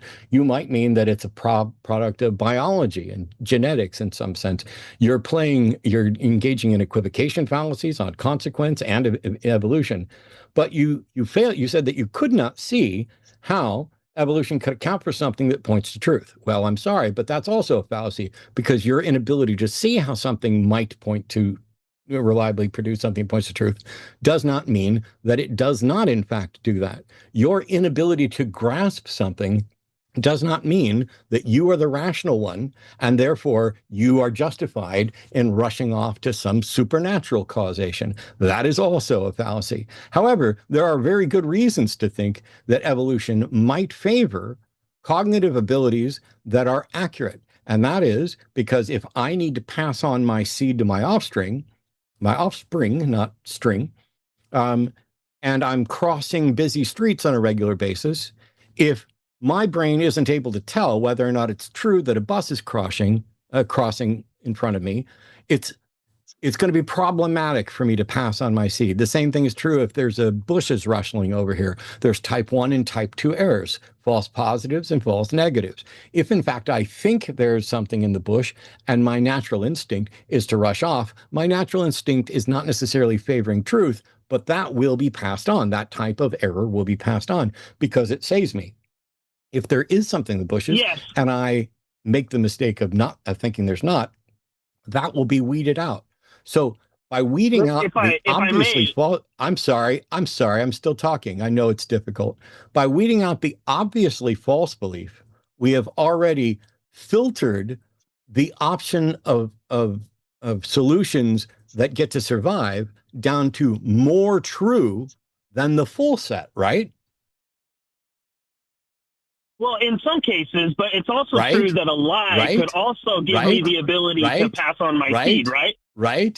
Right. In some cases, yes, I would agree. In some cases, no, it's not. In some cases, in every single case, if there's a pool of possible options, and some of them are true and some of them are false, and you weed out more of the false beliefs, then you have increased the aggregate truth value of the pool of ones that get passed on, right?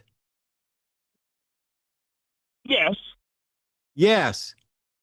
This is very simple. And so if you do that for many generations, for millions and millions of years, is it possible to hone the sort of thinking abilities down to more likely to produce true than they were at the beginning of that process, even if they also aren't always accurate?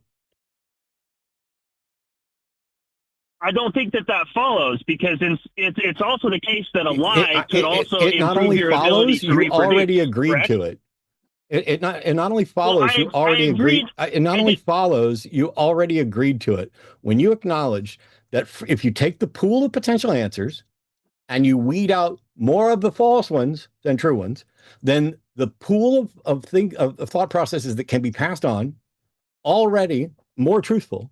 If you do this over countless generations, the final process is going to be more reliably point to truth than the first generation of this that had access to every potential failure, right? And you already agreed to that, and then you say it doesn't follow.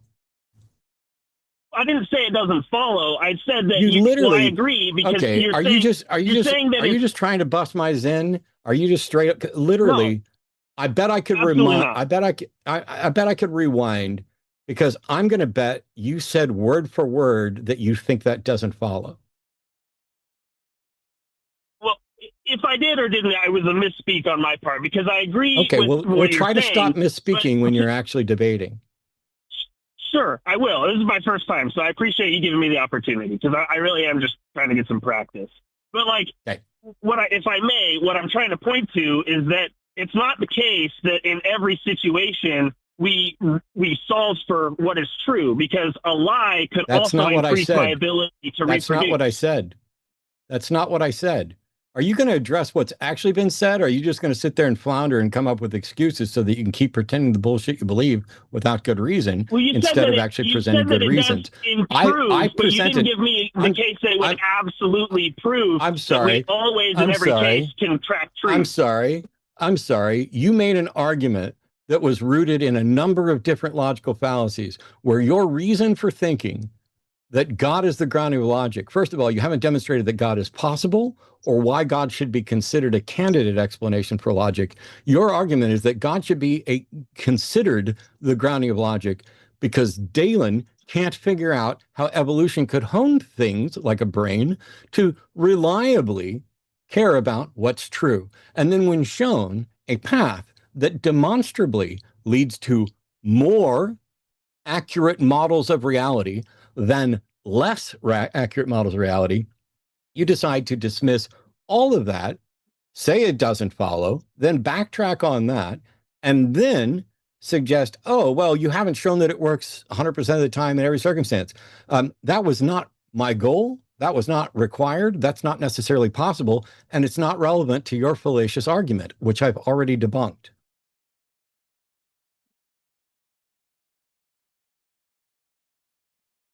Am I able to speak now? Yeah, that's what happens when I stop talking and Justin doesn't jump in to add more stuff, which he should. Okay. I definitely got some stuff to say, but I want y'all to finish this. Okay. Again, I would just say, like, your final resting point is that it's more likely to report to truth, but that doesn't mean that it absolutely does map to truth. So then that means that rationality and logic do not absolutely map to truth, correct? Dalen, I just fucking explained to you, sir. I did not claim that, and it's not relevant, and it's not required. Do you understand that a fallacious argument? You didn't say more. I'm sorry. Did you understand that a fallacious argument, by definition, should the conclusion of which is uncertain? No one should accept fallacy? Any fallacy. If an argument Which one did I make? No. If an argument is fallacious, the conclusion's truth value cannot be reasonably determined, which means if you present an argument and it is fallacious, your conclusion gets dismissed. Well, then maybe you can help me. What fallacy did I commit, and how did I make it? What did I say that was fallacious? I already explained to you in great detail the fallacies that you engaged in. Would you agree that your personal incredulity that evolution could explain something is irrelevant to whether or not it can actually explain something, right? Well, right, but that wasn't my argument. I was just giving you my No, that was your argument, sir. That was your argument. No, I asked you. No, I'm sorry. I'm not going to have you spin and lie. You're not going to bust my Zen. I asked you to prove that your God is the grounding of logic, and you said that your reason. This is word for word. I wrote it down, and we can rewind. You said that you can prove that your God is the grounding of logic because when I was an atheist, I believed everything was a consequence of evolution. I will bet you $1 million. Well, all right, I probably shouldn't do that because I don't have $1 million anyway. I'm sorry, I'm still talking.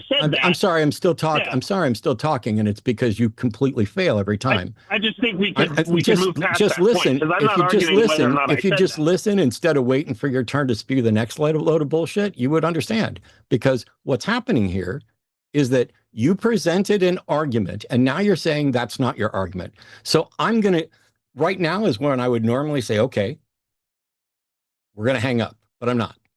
And then the new me, the Zen me, would say, okay, let's give Dalen a whole nother chance and start over at the beginning. Because when I said, prove that your God is the grounding of logic, you said, because when I was an atheist, I believed everything was a consequence of evolution, but could not account for something like how something like evolution points to the truth. Those things must be grounded, and I think that's more likely God. Your personal incredulity is not, in fact, a compelling or sound or valid in structured logical argument for that.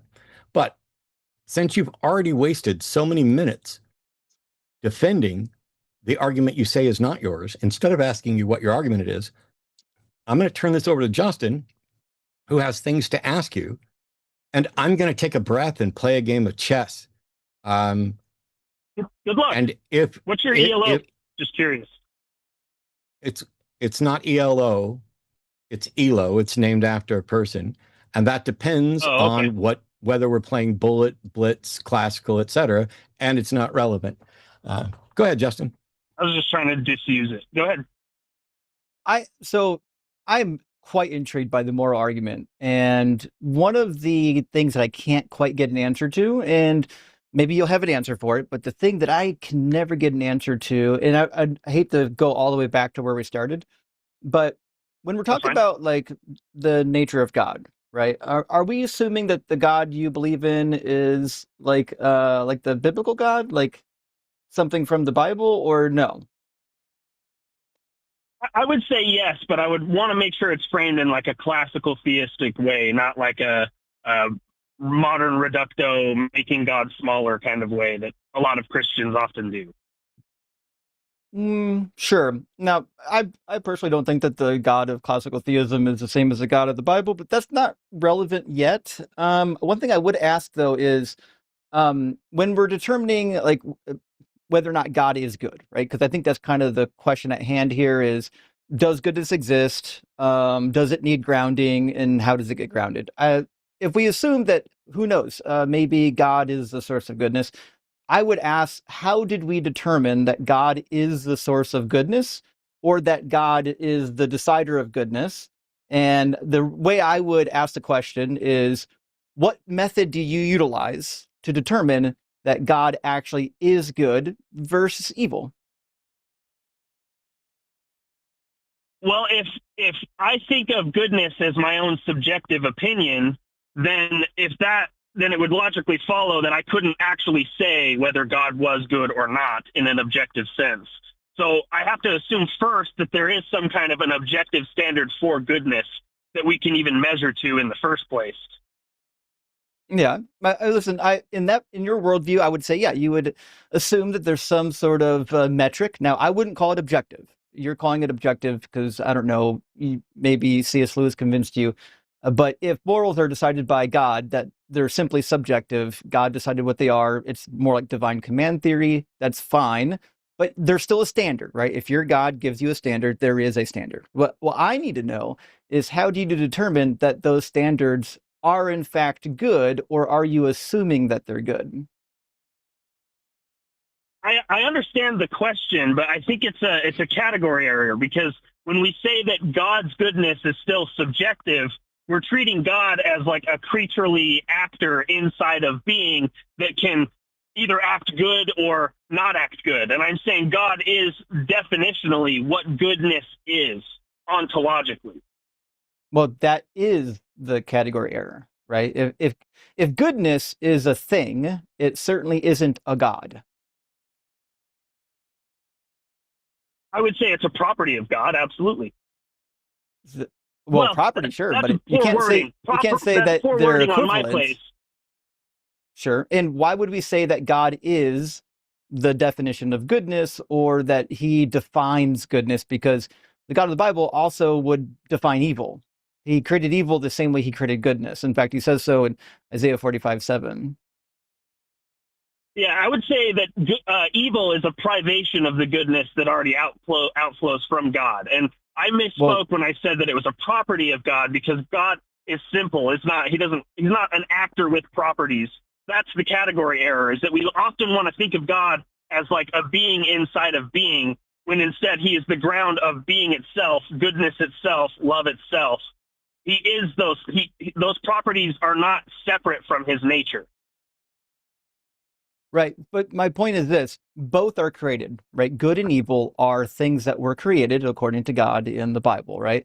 You're saying that God is the thing that grounds goodness. Would he not also be the thing that grounds badness? And your answer is, well, no, badness is just a privation of the good. But that's not definitionally true at all in the Bible. If that was the case, then God couldn't have created it. By the way, if it were just a privation of goodness and God is the standard of good, then God is definitely the standard of evil.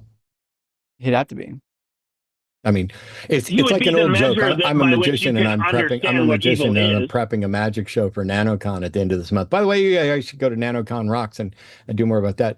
But one of the cool things, especially if you're doing a show for kids and you get two kids up on stage and you're going to have them move something, you make sure that, like, for example, I want you to set this bottle down on the table, but I want you to make sure that this bottle is exactly the same distance away from that bottle as that bottle is from this bottle. And so if God is the standard of good and evil is just basically the distance from good, then God is the standard for evil as well. God would be the light by which you could cast a shadow from to recognize evil. That's how I would probably I didn't really need you to come up with another analogy. Mine was perfectly fine. I'm not disagreeing. I just wasn't. You're not disagreeing, but you're not adding anything. So Justin's trying to ask you. I'm still wondering, how did you determine that God is the standard of good? Like, for me, when I was a Christian, one of the important things was recognizing that how did I determine that God was the good one and Satan was the evil one? What standard could I possibly use? So you're saying God just is the standard, but how can you demonstrate that? Well, because I have to assume that there is a standard. Otherwise, it's just opinion. You don't have to assume that it's standard, but even if you feel like you have to, would you agree that even if you're convinced you have to assume something, that you could be wrong? Sure. And if you're convinced that you have to assume something and you say that's the standard, that by definition becomes a subjective declaration by you of what the standard is and not in fact an objective standard. Well, you asked me what standard I used to determine whether or not God was good. I'm sorry. I answered by saying that assumes there is That's not an answer to my question. That's an avoidance of the question, because the question exposes that your standard is in fact not objective, because you're not pointing to anything objective. You're just giving your opinion that you think you found the magical objective standard that you can't demonstrate, but want to assert or claim is definitionally the case. That's not how reason works. Well, I'm saying, is there a standard or is it opinion? That's what I'm trying to get to. Well, Justin and I don't even necessarily agree on that. But at the end of the day, what it is irrelevant. What you're claiming is what we're addressing. And if you're running around saying that there is an objective standard and you have found it and you can demonstrate it and you fail to demonstrate any of those, that's your problem, not mine. Like, I don't know what it means to exist outside of space and time. Christians and theists, and they'll tell me constantly, God exists outside space and time. And to me, existing outside space and time is, as far as I can tell, identical, not indistinguishable from non-existence. That which exists for zero time is identical logically to something that it doesn't exist at all. But they keep saying it makes sense. But then they also say the Trinity makes sense and that God is the foundation of logic. And every time I ask about these, they fail to make a logical, valid, and sound argument supported by evidence. Instead, they try to define stuff, declare stuff, or express outrage at somebody else's opinion or lack of opinion. It doesn't matter what anybody else thinks about morality or logic. You either have a valid and sound case for God being the ground of logic and for God being the ground of morality, or you do not. And so far, you do not. So are you saying that you think there is a standard for logic and reason and goodness? Or are you saying I'm no longer going to answer your question, because I've told you I've already answered this, by the way, and so is Justin. I don't think and you I've have. Also pointed out, and I answered this, and so is Justin, and I also pointed out that it's not relevant. So I'm not going to answer your question again, just so that you can deflect. It's not relevant whether or not there's a standard for goodness. No, my opinion about whether or not there's a standard is not relevant to this conversation about whether or not you are going to continue to fail to demonstrate your claim. Well, you're critiquing my opinion that there is a standard. So I'm asking you to tell me your opinion is contrast. No, you haven't. I first of all, I've already given you my opinion, but second of all, I'm not here for you to have me critique my opinion. I definitely don't need people who don't understand logic and reason, people who aren't qualified to critique any of these opinions. Why would I care what your critique is? But at the end of the day, your critique of my position is irrelevant to whether or not you have a valid and sound argument. You do not. What evidence would count for you, Matt? What evidence for what? What's the claim? Yeah, I mean, because I said that I think there's a standard for goodness, and then I say that because there is a standard for goodness, that must point to something as an objective standard. And then you want to dismiss that, which is fine, but I'm just curious, what evidence would actually be convincing that there is an objective standard for goodness? I have no idea, but I can tell you I've already answered your question, but you weren't listening. So it's unfalsifiable? No, I'm sorry. Are you now trying to pretend like you're smart and understand things? Because you're not. The fact that I'm not going to explain my position to you again does not mean that my position is in fact unfalsifiable. You're so desperately flailing around with concepts that you do not even begin to understand, that instead of being able to demonstrate that your God is the foundation of logic or the foundation of morality, all you can do is try to find a way to attack somebody else's position, which I gave you plenty of opportunities for, but you don't understand the subject enough to actually do it. You've been attacking my position this entire time. I gave you plenty of opportunities. I gave you plenty of opportunities to do it, but you don't know what the fuck you're doing. And so that's why you're trying to get me to answer questions. I don't think you've given me much opportunity at all. I'm sorry, I'm still talking. You don't seem to understand you don't seem to understand what is going on here. I'm smart enough not to fall into your stupid hole. And your stupid hole is to say, hey, I failed to make my case. Let me get Matt to make his case, and then I'll see if maybe. Well, you told me that there's nothing that would actually qualify. Here, I'm going to have to mute you because I'm never, ever, ever going to allow you to talk over me. That's not fucking happening. What you're doing right now is predictable and obvious, and we've all seen it countless times. You've been embarrassed publicly. You came in all cocksure and confident that you could make a case for something. And when asked very simple questions, one of which is still over my head, prove that your God is the grounding of logic, you presented personal, anecdotal, fallacious equivocation fallacies. And when you got exposed and rubbed raw in front of everybody, then you decided, well, maybe they can't answer the question either. Even though we had already both expressed it, Justin saying that there is no objective standard, and me pointing out an objective standard, which I've also done in a video, which you can go watch. Because at this point, I think you should be paying me. It seems like you want not just a call in and to defend your position, but you'd like to debate my actual position. And that's my job. And for that, it would be $5,000 plus expenses to do it in person, or you can just go watch the video on my channel and maybe learn something. But when you try to do does that mean your position isn't falsifiable? You're embarrassing yourself.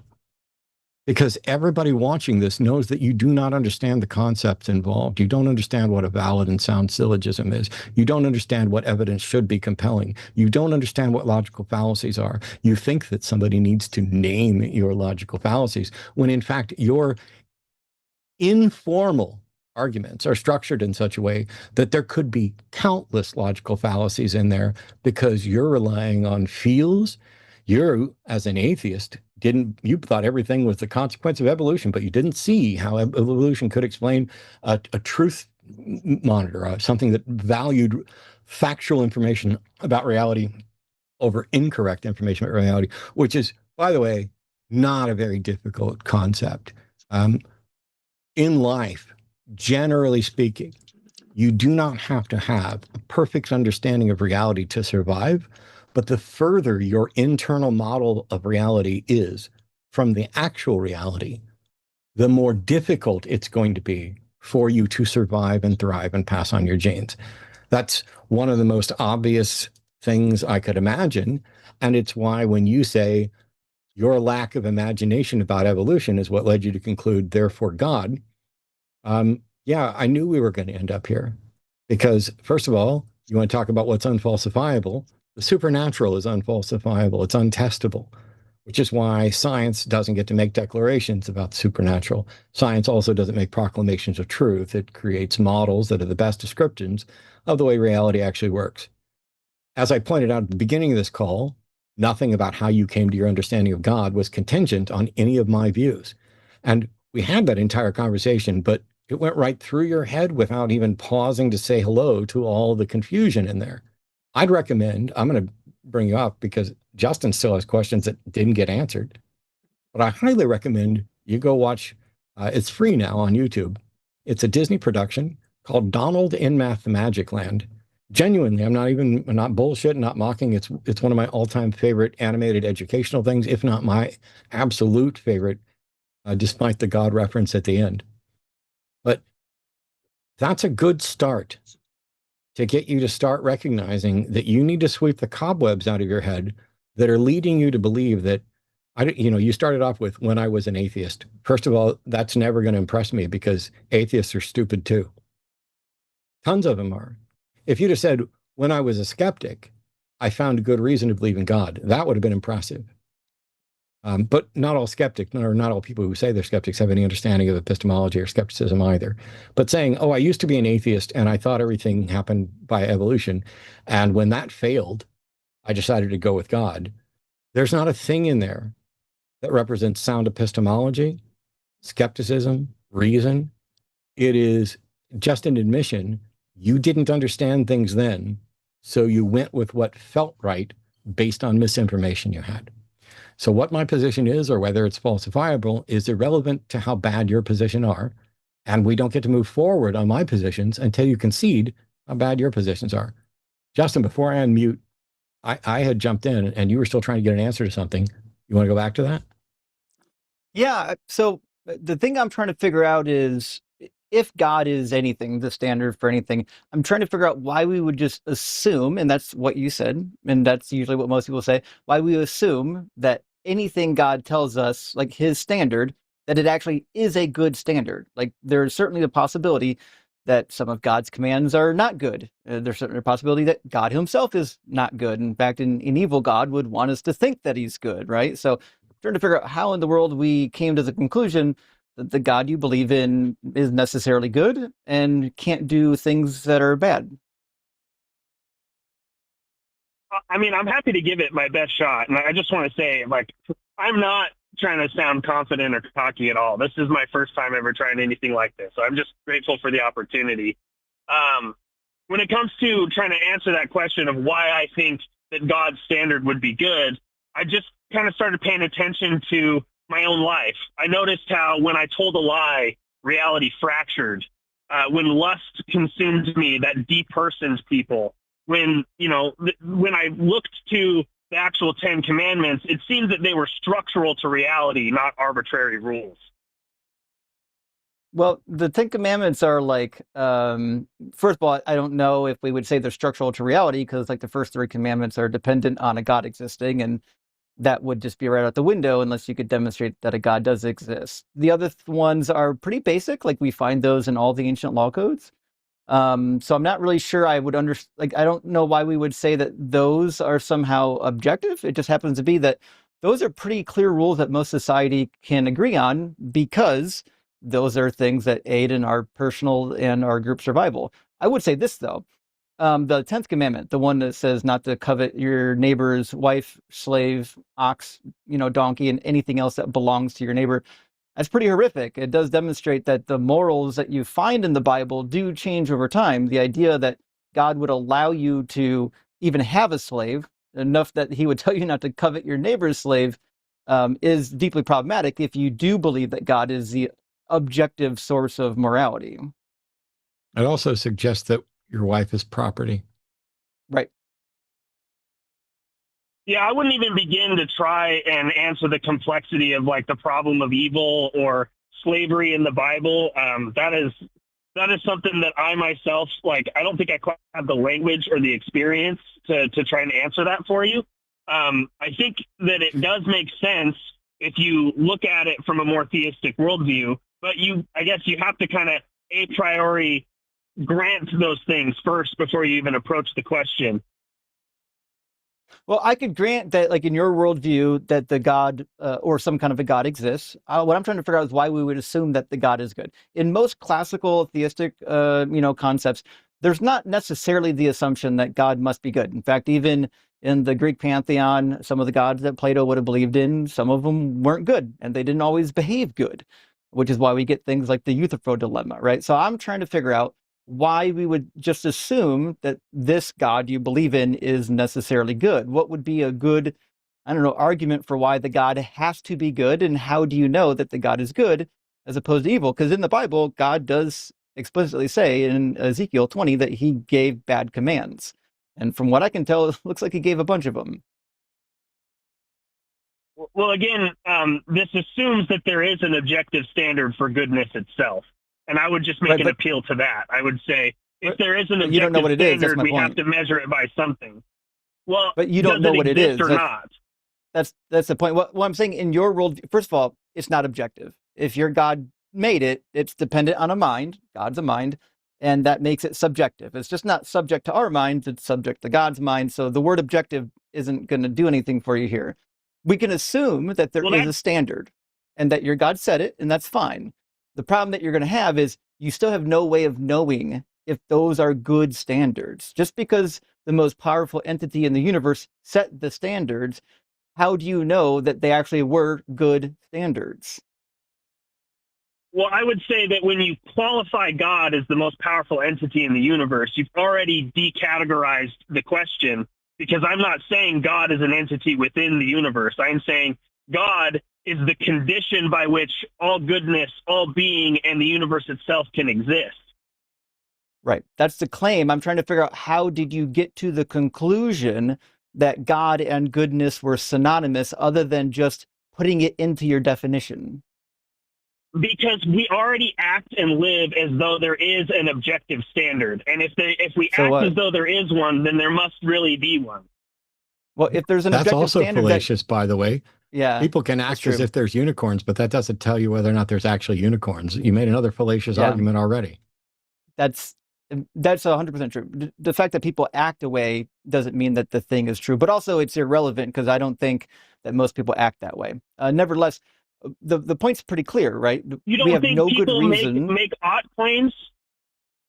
They do, but they don't usually believe, like, if you ask a normal human being, like, hey, is there an objective standard that you can point to somewhere where we can all know what is demonstrably good and bad? They're going to say, well, no, everyone's going to have a different answer to that. We act as though there is a standard, because our standard that we appeal to is society, and kind of a consensus model, right? If most of us agree that, hey, it's not good to, essay an individual, then we would discuss that particular topic as though, hey, this is just something that seems to be true and we all agree on it. It doesn't imply that there's some sort of transcendental moral code out there. But if there was such a thing, like an objective moral code, it would mean that God didn't make it. So this, again, I'm trying to get, we got two problems here. One, you keep using the word objective and you're using it wrong. The law code you believe in is not objective, it's subjective, but that's not that important. The important thing is, I'm trying to figure out the code or the moral behavior or whatever you want to word it as that comes from God. How did we determine that it is good, other than just assuming that it is good? Because I don't think that, like, we can say that consensus is what confers what is actually good. I think that we have the right to critique a society that has a different consensus of where they would draw their standard. That's not an answer to my question, right? I didn't ask you if you liked the consensus model. I asked you what tools, what methodology did you use to determine that God's model was actually good? Well, you're trying to redefine God by saying that he is an actor inside of reality that has a subjective standard that I must follow. I'm not saying that. I'm saying God is the standard, and he is the truth. And because those things exist, that's not how words work. Classic theism. That's not classic theism. That's a misuse. That's an abuse of words. No, it's classical theism. Right? I'm not very good at articulating it, but that is be a standard. Theism. God cannot be a standard. They're categorically different things. Yeah. That is not the God of classical theism. And he is, and that's classical theism. The God of classical theism, the God of classical theism is the omnimax God. And omnibenevolent doesn't mean that God is the standard. You are conflating things. You can say he sets the standard. Classical theism says that God is being, love, and truth itself. Well, evil too. He can be evil. No, so evil is a privation of the good. Well, again, I don't accept that definition. That's a nonsensical definition, right? So in order to say that definition of God. Well, again, I'll explain to you why mine's superior. So the reason why you can't say that evil is just a privation of good is because God's omni, he's everywhere. You can't not be wherever God is, and you can't have less of God. If God's omni, you got all of them all the time. Also, God's not a thing, and neither is goodness. Goodness isn't a thing. It describes things. The other problem you have is, and I'll say it again, the God of the Bible created evil. He created evil and he created good. These are things that he created. If God created them, then it would seem that he can't be it. He can't create himself. I'd really love to keep going, and I actually I don't want to make it sound like I'm running away. I do. No, I really don't. I have to pick up my son, and I'd like to be able to call back in another time. You can call back another time. Okay, thank you. I appreciate the opportunity to come up. It was nice talking to you, Matt. And sorry, I forget your the co-host. Justin. Justin, nice God to meet you as Almighty. well. Thanks for the opportunity. It's Matt and God Almighty. All right. I hope you guys have a Drive wonderful safe. day. All right, cheers. Ah, So, Matt, you understand the nature of the question, right? Why are we assuming that God is somehow synonymous with goodness? For example, if let's imagine God got wiped out. Who knows? He decided he didn't want to exist tomorrow, and that put Satan in charge. Now Satan is the most powerful entity. Would that mean that whatever rules Satan creates are now good just because he's the one who set the standard? How are we determining that the standard's good? yeah, there's a ton of problems, not the least of which is that might makes right is a demonstrably problematic view. But when you say God is by definition the standard of good, it doesn't matter whether you're looking at divine command theory, which turns it into a subjective assessment, which is, it doesn't matter if you're pointing to the God of the Bible or whatever else. My first question is not how did you determine that what God says is in fact, the instructions from God are in fact good, because then they can just say, by definition, it's good. In that case, the next question is, how did you determine that you have an instruction from God rather than you have an instruction that claims to be from God but is not? And Right. so what they will do in those circumstances is, well, I judge it by this standard of good. They'll end up in this circular position. They'll say, obviously, it's immoral to kill people. And so if God's telling you to kill people, then that's not God because God's good. And what that means is that in the binding of Isaac, the story in the Bible, not the video game, but which the video games are way better. When Abraham is told, hey, you can gather up your son Isaac and take him up, and I want you to offer him as a sacrifice, that makes no sense as a test because God already knows Abraham's heart. And so God's not testing Abraham for God's benefit. God can only be testing Abraham for Abraham's benefit.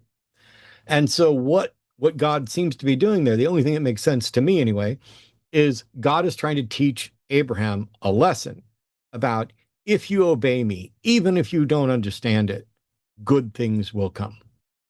However, the lesson that you would think that God would want to be teaching is Abraham has in his brain some concept of the character of God.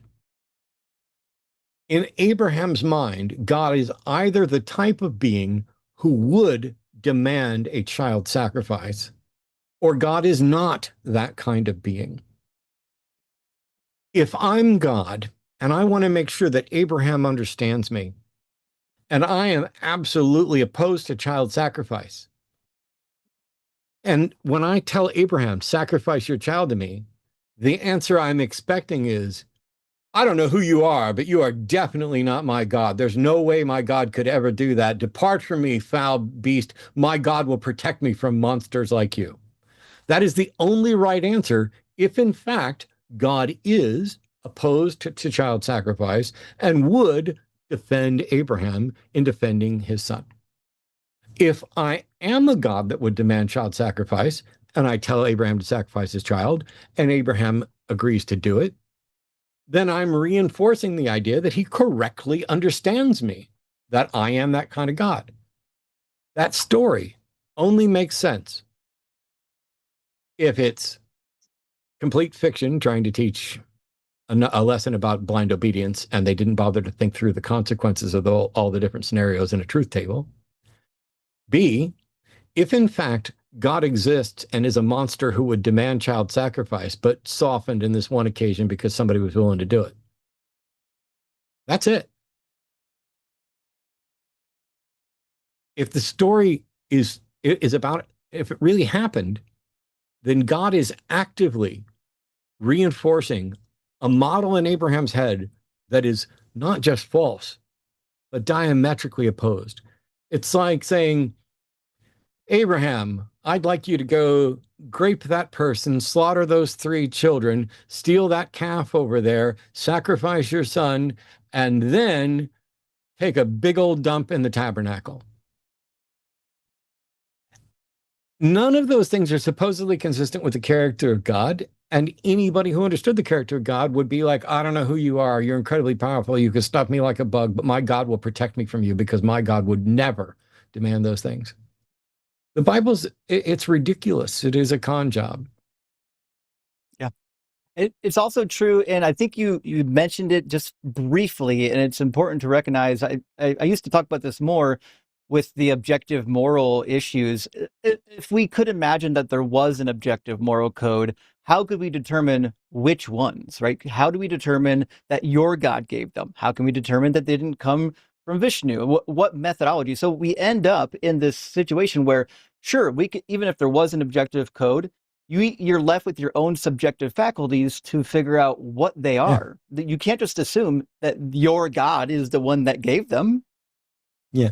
Running around thinking that you have any sort of sensus divinatus is necessarily subject to the fact that we are flawed thinkers without sufficient access to the information to reach a conclusion. There's a reason why scientific methods do not confirm or even begin to test supernatural causation. We don't know of any method by which we can confirm that the supernatural exists and can interact with reality in a detectable way.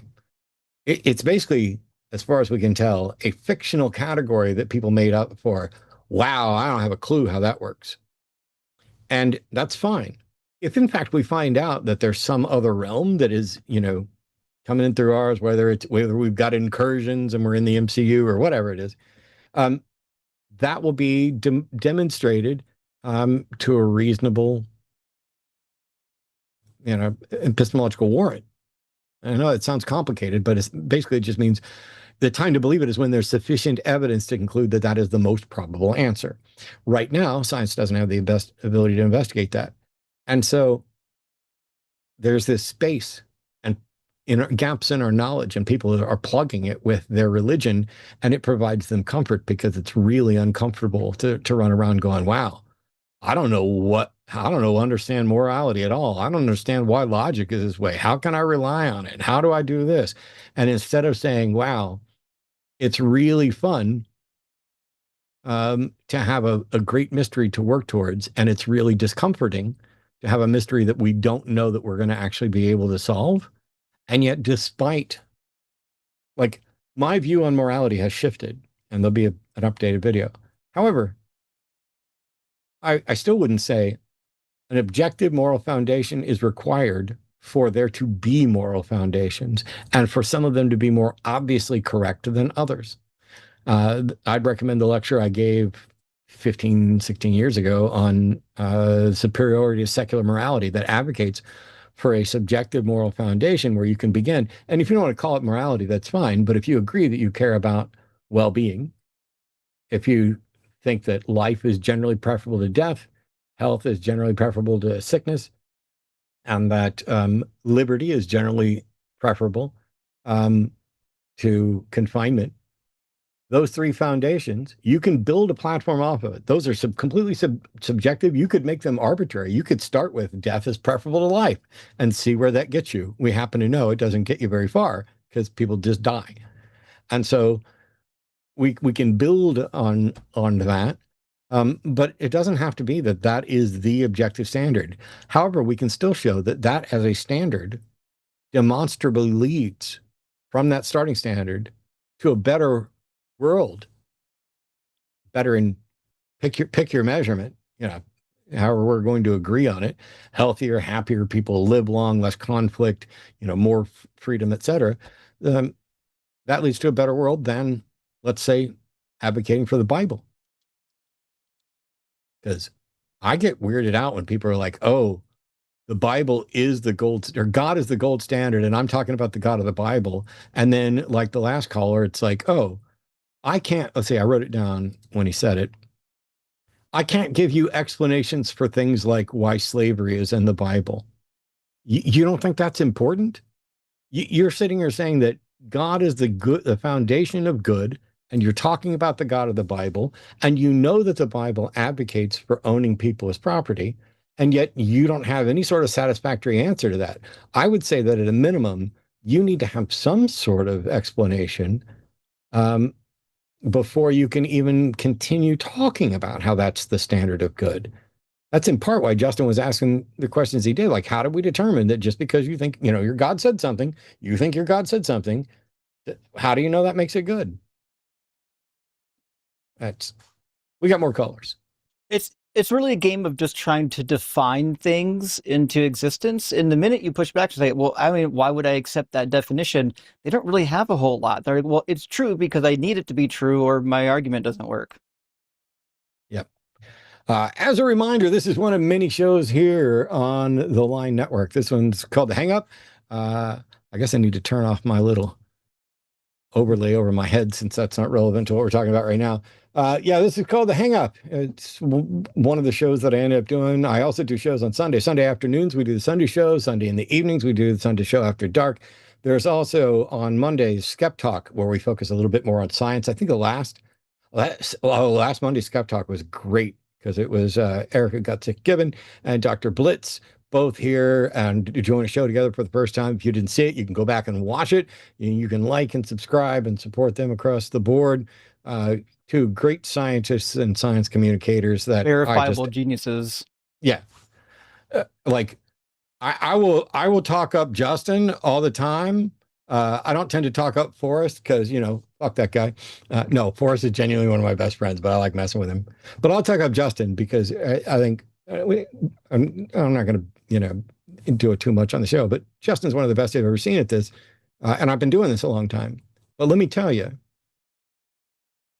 Erica and Blitz are smarter than the two of us combined without even trying.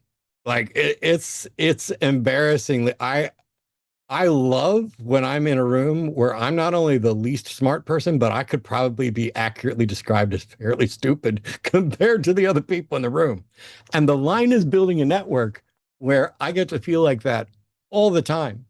And you should too, unless you're somebody who should be, listen to it. Man, it's temperature up here is really picking up. I'm going to set this call live. And see, because I talked way too much on the last one. Say we got another theist at least, so this should be fun. Yeah. Peter's a theist, pronouncing him from Illinois. He's calling to object to the fact that God does not grant logic, but is here to prove that God does, and God is necessary for the interpretation of logic. All right, Peter, have at it. Welcome to the show. Yeah, hello. It's an honor to be on here. But yeah, I think that God is necessary for logic because I think logic is a useful fiction. And for any sort of subject to interpret logic, there must be a creator in which creates the subject. Do you, and I could be wrong, it sounds like you might actually have a real argument. Do you have premises to this argument? Because if so, I'll write them down. I don't have like a formal syllogism at the moment. And I think if I gave one, I'd butcher the argument. That's fine. That's okay. Did you just say that if there is a subject, there has to be a creator for that subject? Yeah, necessarily. Why? And define creator. Well, is creator an agent necessarily? Seems like the creator would be a subject actually, itself. Well, I think that for any sort of like coherent conversation about theism, I think that anyone would have to commit to God being a mind. But just to be clear, yeah, I would say that God is a sort of agent. I do have an argument. That's not what I asked. That's so weird. Okay, go ahead, Justin. So the thing I'm curious about here, Peter, is it sounds like you're going to use an argument that we're pretty familiar with, but you're maybe using different wording. Are you suggesting that like God is the grounding for logic? Is that what you're trying to say? Yeah, well, yeah, God is the grounding for logic. Okay. So I think the two questions I would have is, because I think you and I are going to mean very different things when we say logic, is one, what do you mean by logic? And two, how could you determine that God is the grounding of logic? But I think question number one is our starting point, because I don't think our definitions are going to line up, and we'll probably spend more time on this than anything else. So when you say like logic, like the laws of logic, whatnot, what do you think that those are? I think that logic is a useful tool for determining coherence. Okay. do you think that they have like an independent objective ontology, like they exist on their own, or do you think that they're like, I don't know, the English language, like something that's invented to describe reality? Yeah, I think that it's non-real. I'm an anti-realist on logic. Oh, okay. So you think that the laws of logic are non-real? I think that's probably about where I would land. And so if it's something that's non-real, why does it need grounded? Well, yeah, I would need grounding because when it comes to like logic being a useful tool for coherence, it's obviously not going to be a useful tool for beings like rocks or other kinds of animals, but rather animals of some kind of rationale. And when we talk about the like existence of humans, I think that the existence of humans, or really any sort of subject, is necessarily dependent on an agent or like a necessary agent. Right, but I mean, specifically, maybe I didn't ask the right question. Specifically with the laws of logic, I take the laws of logic to be a description of the way the universe behaves. You might refer to it as phenomenon. It's just describing the state of existence. And it's literally, I mean, it's almost just describing the way we think about existence, right? So if I say this tape measure is a tape measure, cool. Well, it is a tape measure. I defined it as a tape measure, which means it can't not be a tape measure because I defined it as a tape measure. That's like, the law of identity, right? So why would we think that this needs grounding at all? It's just me giving an identity to something. Why does that require grounding? Well, yeah, I think that when we talk about logic, well, it needs grounding because for any sort of abstract object, it obviously needs a rationale. I mean, like, imagine if we had like morality without moral agents, and that would be quite incoherent. Well, like morality in my worldview is like grounded in human minds, right? Same with the laws of logic would be the same. They're grounded in the human mind. It's laws that we invented to describe the way existence happens, or how we define existence. We hold the same view then. Oh, then I don't know what God is doing in the equation. Yeah, well, the reasoning I gave is that God is necessary for any subject to exist. And that was the reasoning. Wasn't that like? Oh, so then this isn't related to the laws of logic at all. You're just saying that God is required for things to exist, right? Yeah, for us to have useful fictions like moral facts or why logic. I mean, your argument would be better framed as nothing could exist without God, right? Because that's kind of, if these non-real things come from human minds and humans can't exist unless God exists, you would just say that nothing can exist without God. So basically the argument boils down to, well, God created everything and you need a creator for anything to exist. I don't see why that would be the case. Why do we need God for that? Are you familiar with Meridian's S? No. It's an epistemic thought experiment in which proposes that for any hard deterministic world, you have a situation where a donkey is between two equidistant bales of hay. Well, under hard determinism, there isn't any mechanism to say that a donkey would choose either hay bit. But I mean, obviously, we'd accept that it would. So it seems that we should accept that at least some minds can choose like arbitrary decisions, and we should suppose that they have at least minds, and whether it be compatibilist or libertarian free will, etc. It seems that we should accept that. Well, in application to the kind of world we have, I mean, it seems we should accept that the possible worlds, at least metaphysically possible worlds, are equally preferable to ours, like according to the priors in which exist for things like necessary objects. Whether you're a Platonist or not, it seems that there at least exists one possible world which is equally preferable to the actual world and which is actualized. If that's the case, then it seems whichever is actualized without, like, say there's no mind, and you have to say, well, which one is going to be actualized? Seems under this like metaphysical hard determinist model, we can't discover which is supposed to be actual. But the fact is, one is actualized, and we aren't locked in some metaphysical paralysis. So we should at least accept some necessary object as a mind. So I think you're now on a different argument. So we started with the laws of logic. Turned out that wasn't related to your real argument. Then we moved to, well, we need God for anything to exist. And then I asked you about that. And now we're on to, well, the the fact that the things are the way that they are requires a mind, which is an additional argument. So I'm trying to pin down which argument you want to run here. I don't think that a mind is necessary for any of this stuff to exist. I don't think that minds exist outside of the brain. I don't think that we would need a God for minds to exist. But I don't know which argument you're trying to run. Maybe if you could try to pick one topic, we could actually dive into that deeply and try to pin it down before we move on to another one. Well, I'm not sure if you understand the argument. Like, to be clear, I'm not giving 3 different arguments. They First sounded argument I like gave was completely disconnected arguments. Well, hold on. When I say that there must be a God for things, for objects, I mean, that still holds the argument. Say if there was no mind, it seems that nothing would exist because no world would be actualized because we'd be locked in a metaphysical paralysis like the ones we find in Freudian's Ops. But I mean, that's the view. But that's what I necessarily have in mind because the actual world exists. But that's what I'm asking about. Why would we assume that anything here that's in existence is the product of a mind? Yeah, because there was no mind and you would be locked into a metaphysical paralysis.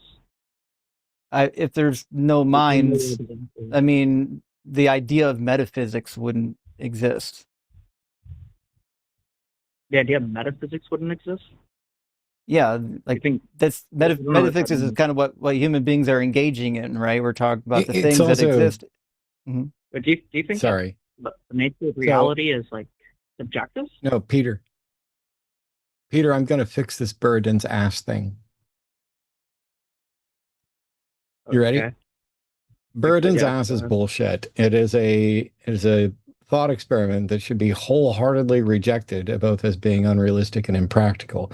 Because in reality, if the donkey, there's no scenario in reality in which the donkey has 2 piles of hay that are both equidistant and equal value and identified at exactly the same instant and equivalent in every other way. Whatever difference there may be between the two, there will be some difference. But even if we constructed it where they're functionally identical, but one of them is 1 pace farther away from the donkey that chooses the one that's farther away is demonstrably better off than the one that chooses neither.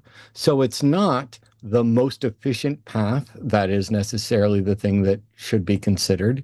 It is a path. And that's the way reality works. First of all, we're not necessarily in a hard deterministic universe. But to the extent that the universe is deterministic, it wouldn't matter what the choices would be or if they were rational. A choice is preferable to no choice in that scenario. And so as long, even the most irrational donkey, well, the most irrational donkey is the one that doesn't make the choice. And a perfectly rational being should be able to recognize that not making a choice will lead to stardom. And so these sort of contrived thought experiments don't get us to anything in reality.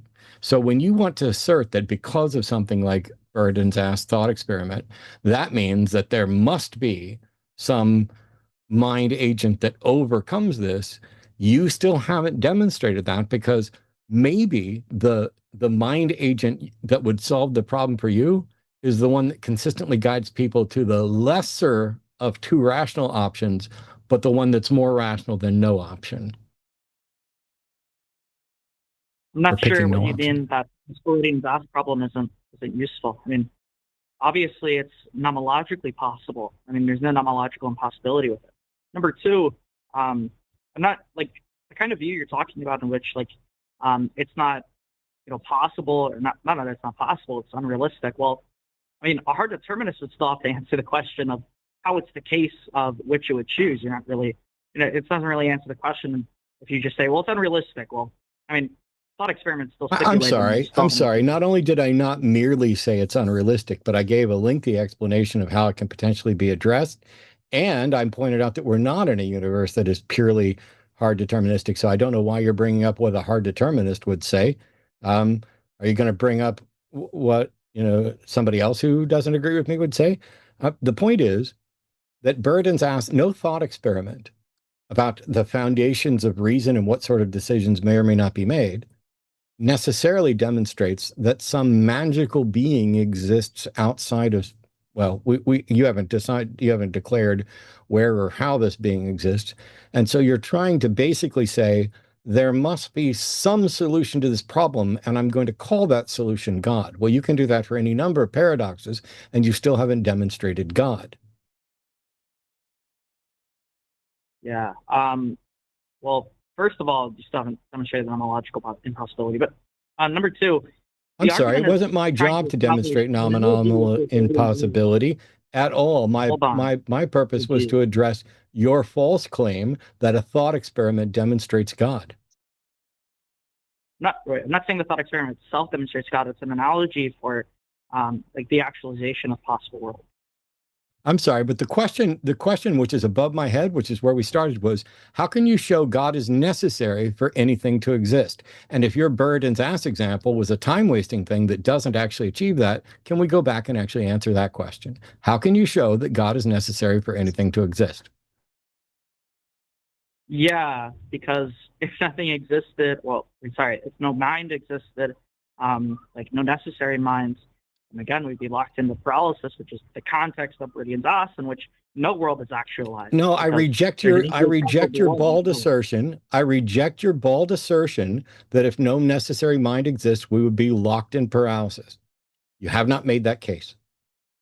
Oh, well, yeah, just to be clear, the reasoning you should accept that is because if you deny that, then you'd be accepting that, however the possible world was chosen to be actualized, there could have been one that was equally preferable. And if that's the case, then you'd have to be committed to there being a paralysis where no possible world is chosen because there's equally preferable option, unless you could demonstrate the mechanism in which they could choose arbitrarily, in which the fact that I don't have a mechanism to overcome the problem does not mean that your mechanism is the solution. It actually does, because mine's more explanatory. No, it actually does not. I'm sorry. Me not having an answer does not mean your magical God did it, or God is the answer, is the right answer. That's fallacious. Also, I would add that something having explanatory power doesn't actually mean that it's real. Like, there's explanatory power in the tooth fairy existing as a child because it explains the money in your pillow, but that doesn't mean that it's real. Well, yeah, you just wouldn't accept that a tooth fairy is real because it's going to be in contradictory with the kind of knowledge that you have. But I mean, as a child, you don't have knowledge of that. As a child, you don't have knowledge of that. What I'm saying is something just having explanatory power is not enough to determine that the thing does have existence.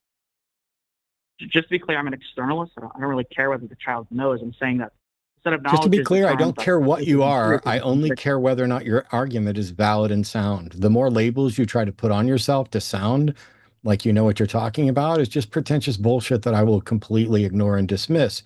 What you label yourself as is irrelevant. The only thing I'm evaluating is your argument. I don't care if you're an externalist or not. I don't care what your views are about epistemology or not. I care in the sense of if you say X is necessarily a reasonable conclusion and we disagree, we can then discuss that without worrying about the labels or anything else. So we're back to how can you show that God is necessary for anything to exist? And your assertion is that if no necessary mind exists, we would be locked in decision paralysis. How do you prove that that is in fact the case? Yeah, because like under any sort of like naturalist explanations or any sort of atheist explanations, it doesn't seem to be the case that they have a mechanism. In fact, it isn't the case. I'm sorry, but this is embarrassingly bad. This is embarrassingly bad and beneath response and contempt. I ask how you can demonstrate that without a necessary mind, we would be locked in decision paralysis. And you said under all you said all potential explanations under naturalism, all atheistic explanations lead to a problem. First of all, I'm not necessarily, you're not, oh, you ran away. Sorry. I'm sorry. Damn it, Justin, I did it again. I paid too close attention to what he actually said and exposed the problem in his thought because I'm not making a position that is necessarily atheism or naturalistic, nor do I have the time to go through every potential atheistic or naturalistic or non-supernatural potential argument. But when you come in to argue, I did a debate once. Let's have a bit of fun with this. I did a debate once, and it was a team debate. Myself and JT Eberhard. Hi, buddy, I miss you. And we were against John Ferrer and Sloan Lee. I've talked about this before. John Ferrer, pretty good guy. He's got some problems, but genuinely one of my favorite people to have debated. He's also someone who corrected me on the Izot problem live in a debate, and I acknowledged it, thanked him, have talked about it endlessly, about how I thought I solved the Izot problem, and John pointed out that I was smuggling an ought in, made his case quickly and easily. It was obvious. I accepted it. We moved on. If that sort of interaction could take place for all of these other discussions, we'd be done. Because myself and Justin and all these people, we would just be in agreement. There wouldn't be much to debate. We'd be debating something else, like, you know, whose sports team is less woke. I don't know. But the other person at that debate was Sloan Lee. And he said something which may have been technically true, but came off sounding both arrogant and ridiculous. And that is that he presented, and he said something along the lines of, this is my version of a moral argument, and I have personally evaluated all possible objections to this and found them wanting. Now, when your opening statement is to present your argument and say you've examined all possible objections to them and they're not good enough, not only is that poisoning the well, but that is also you being the most arrogant and dismissive individual ever. Instead of allowing your opponent to present an opposition that you then rebut so that someone might learn something, you just dismissed all of it from the get-go.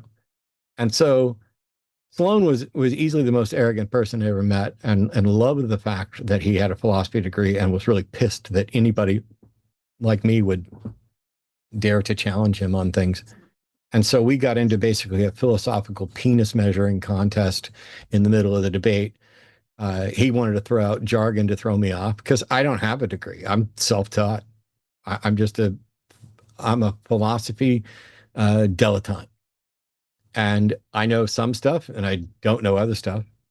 I had heard the Burden's ass thought experiment before. So as soon as he started talking about it, I wouldn't have been able to name it. But as soon as he started talking about it, I was like, oh yeah, I know what this is. However,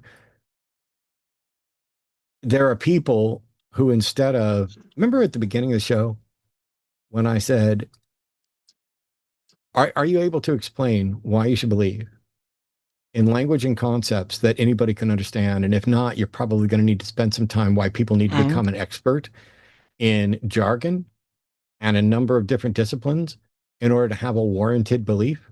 Because I guarantee you, Jim Bob preaching down the street this Sunday would not have understood any part of that conversation. And if in fact, if you want to say there's some kind of being that you think is necessary and that it doesn't have any thoughts about who we are, what we do, who we sleep with, what color our hair is, how we vote or how we treat each other, is not, in any way giving us moral instruction. Okay, fine. I'll just think that you're another, let me have defined God into existence to ease my discomfort with having to say that I don't know whether or not there's a God. Cool. But when you do that, when you defend these deep philosophical abstract concepts and pretend like they are the ones that confirm Jesus, that's dumb as fuck.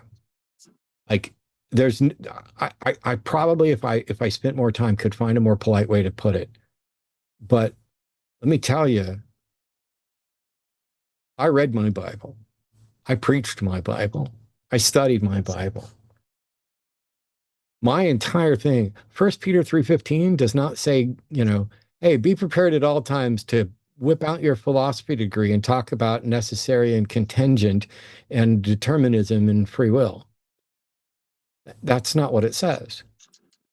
It's basically either telling you to just give your testimony or to give the justification. to provide the reason, and I believe the word in 1 Peter 3:15 is logos, which Christians would like to point back to. In the beginning was the Word was with God, and the Word was God, and the logos that is there. But logos can be used a number of different ways as well. But I always viewed 1 Peter 3:15 as give the evidence, whether that's your stacked up personal anecdotal evidence or the argument in case for why you are convinced. And it's not up to you, by the way, to present the argument that you think should convince somebody else. When I was a Christian, my job was to be a conduit for the Holy Spirit. My job, as I understood it, as a Southern Baptist, occasional leanings of Pentecostal, my entire purpose to remain down here was to share with other people why I submitted to God, why I was grateful that God, through his grace, had instilled me with the faith necessary to accept the conviction of the Holy Spirit that I was a sinner in need of redemption, that I must be redeemed, that I must repent and turn away from those things and continue to go out and be ready at all times to offer the reason for the faith that's within me and to preach unto the world until everyone had heard. Because if not, if I did get to go to heaven, one of the first things that was going to end up happening is God would be like, why are these people who you said you loved in hell? I tried to use you.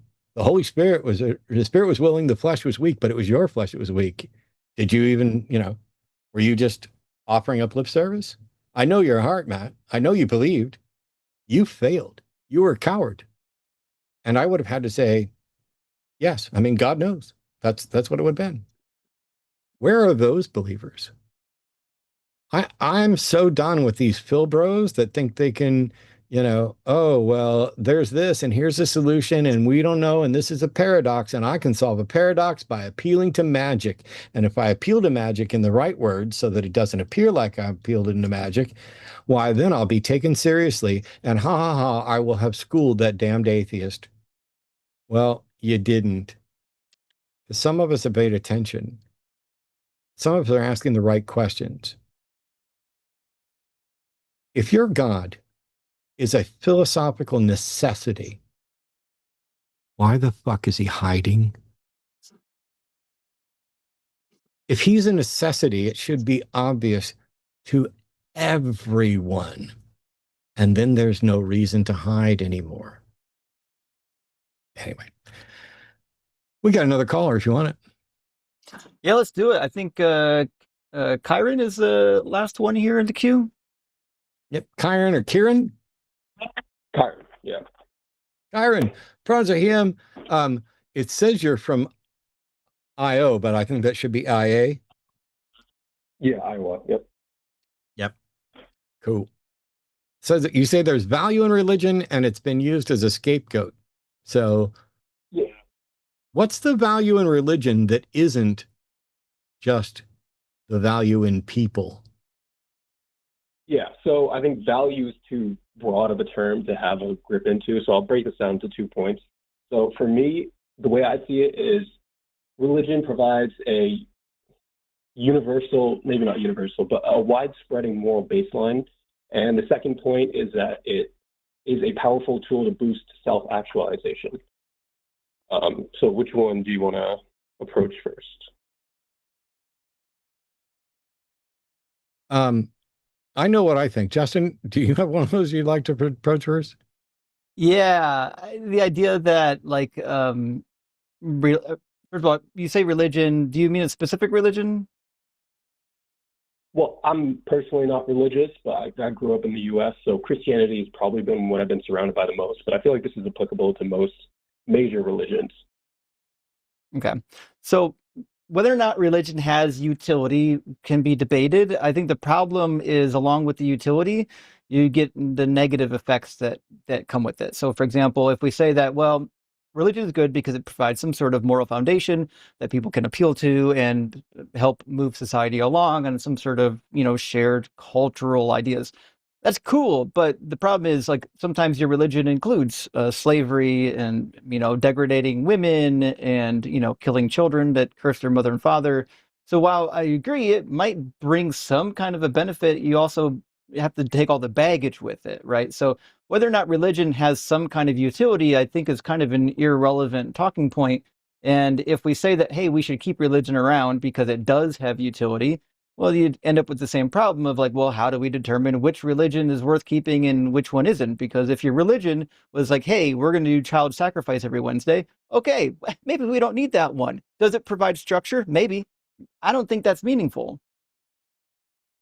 Okay, so I think my big question would be, do you think that all those things are unique to religion? Like, is this something that has happened after religion, or is it something that has existed prior but just continued to exist following religion? Well, I mean, when it comes to like child sacrifice, that is kind of a unique to religion type of situation. But I'm not saying that all of these moral values are unique to religion. They seem to exist independent of religion as well. The problem they have is the minute you attach this to a god, it becomes unquestionable. Now, if your god says that this is the way things ought to be done, well, who's going to tell you that the God is wrong? That's what happens when you give a moral framework that comes from an unquestionable entity that can't be located. While I was on hold, I tried playing around with writing a syllogism. So the way I want to approach it is, if there are 40,000 different denominations and variations of Christianity, to me what that shows is that there is no one real interpretation of the book. And if there is no one interpretation, that means that people see whatever they want to see in the Bible. So it's justification for action, but I don't think it is a driver for action itself, if that makes sense. I mean, it makes sense. I don't know how that addresses my concern, though. Can you bring it back up again? I'll write it down. So the general idea is this, like, if we conclude that like morals are coming from a god or multiple gods or multiple religions, they become unquestionable, right? So if we determine that, hey, we should allow religions to teach people moral law codes and moral behavior and things like that, well, the problem is you're going to have these people who are like, okay, well, God said it, so you can't question it anymore. And if that religion says that, hey, it's okay to stone gay people, well, that becomes an unquestionable moral code now. So the problem is that you can't separate the good parts of religion from the bad parts of the religion. You can do it for time periods and maybe in pockets, but you can't do it indefinitely, and you're going to have trouble. You might as well just say, listen, there's some parts of this religion we kind of like. Hey, how about we just get rid of the religion and say, hey, the reason why we like these parts is because they kind of comport to what we think society should behave like today. But you don't need the religion for that. So that's why I brought up why there's so many different denominations. People do pick and choose what they want to agree with. I don't think that there is, I mean, I've watched the show quite a bit, and whenever slavery is brought up, all the modern callers are under the mindset that slavery is wrong. Even if it's promoted in the Bible, it is something that is wrong. So I think it's possible to build That's actually not true, framework. but I get your point. Yeah, I can't say everyone does, but I do think that some people... You did, though. Some people, when they're questioned and they're grilled about where they actually stand morally, they tend to go on the side that slavery is wrong.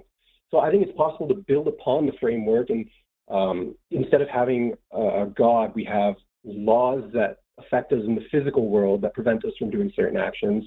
And I think having the God implication takes off the burden from other people having to hold each other accountable to just having one universal thing held over us, that like you should maintain a certain attitude in order to benefit the society around us. Like there is a community building aspect in having similar. But how do you control? How do you control, right? If you've got a group of people, let's say we've got 30 denominations in my state. How do you control those denominations? There might be one denomination that said, actually, the God of the Old Testament was dope. We love subjugating women. We love the slavery bit. And then there's another denomination down the road that has a completely different view. How do you control for that? How do you get it so that everybody is using the religion for good and not picking the horrible shit out of it? That's the problem. Like, if it might be true that I go to a great restaurant and they give me like a 3-course meal and all of it's good, but if they put cyanide in like my dessert and don't tell me, it doesn't matter if the rest of the meal is good, I'm going to die. So like, it's not good enough to say that there are some good things in the religion. It has to also not bring all the horrible shit. Yeah, I actually was writing something about this just a minute ago, which is, because my first thing is different religions are going to lead to different morals, and they're going to be in conflict. Some are going to be better than others. And different religions are going to lead to different self-actualizations. And some of the selves that result are going to be better than others, which means that it's pointless to say that every religion or religions in general have value because it can do this. I would say what I wrote down is there value in an ink pen covered in feces that has no ink? And the answer is, yeah, there's value in that. But the better question is there something of more value than that for any of the proposed uses other than I'd like a shitty broken pen? And I would think that there's almost certainly something preferable to a shitty broken pen for any scenario other than I want a shitty broken pen. Right. I don't need religion for any of this. I don't need a religion. As a matter of fact, I think religions, generally speaking, are going to hinder your ability to become the best version of yourself.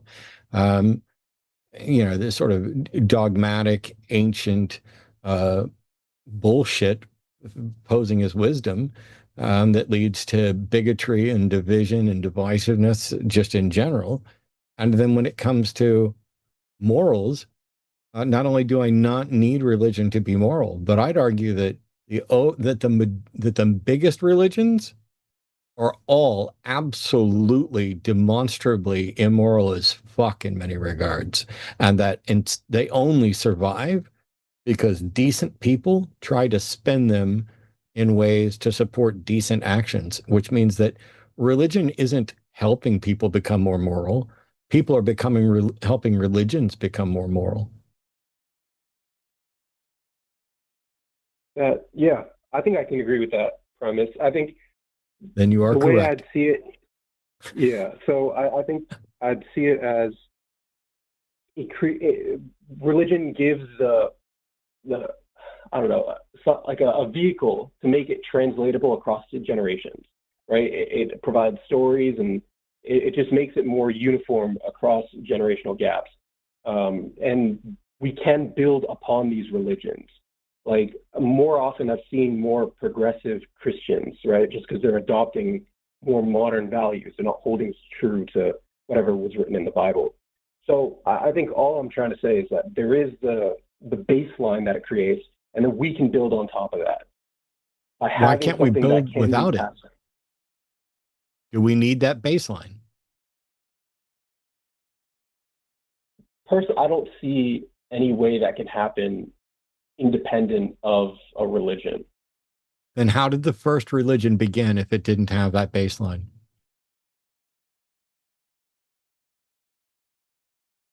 That's a good point. But it ended up leading to religion. Like, the religions themselves don't agree on what the baseline is either, which is the other problem, right? The baseline in one religion is not going to be the same as the other. Of course. Yeah. It's based off your environment. It's based off, what the baseline, your definition of success is like. The baseline is people looking at the world, observing problems, and then trying to figure out how do we best resolve those problems. It is human thought. It is empathy. It is problem solving that built the very views that lazy people who did not do the work or want to do the work, or who wanted to teach the work without having to teach the thought behind it, they took those and they codify them into religions. Oh, why should we not kill each other? Well, I would argue that the basics of game theory, even before it was called game theory, demonstrate that cooperation is preferable and leads to preferable outcomes, and that if I'd rather not be killed, it's in my best interest to work together with other people to discourage the sort of mindset that would permit people running around killing each other. But that's a really lengthy, difficult process for some people to grasp. So instead, they'll just say, God said, thou shalt not kill. And then you have a gross oversimplification, because meanwhile, when you look at what's actually involved in considering the moral evaluation of one human person ending the life of another human person, it's not all immoral. And it's circumstantial, there's self-defense, there's a number, it's a complicated thing.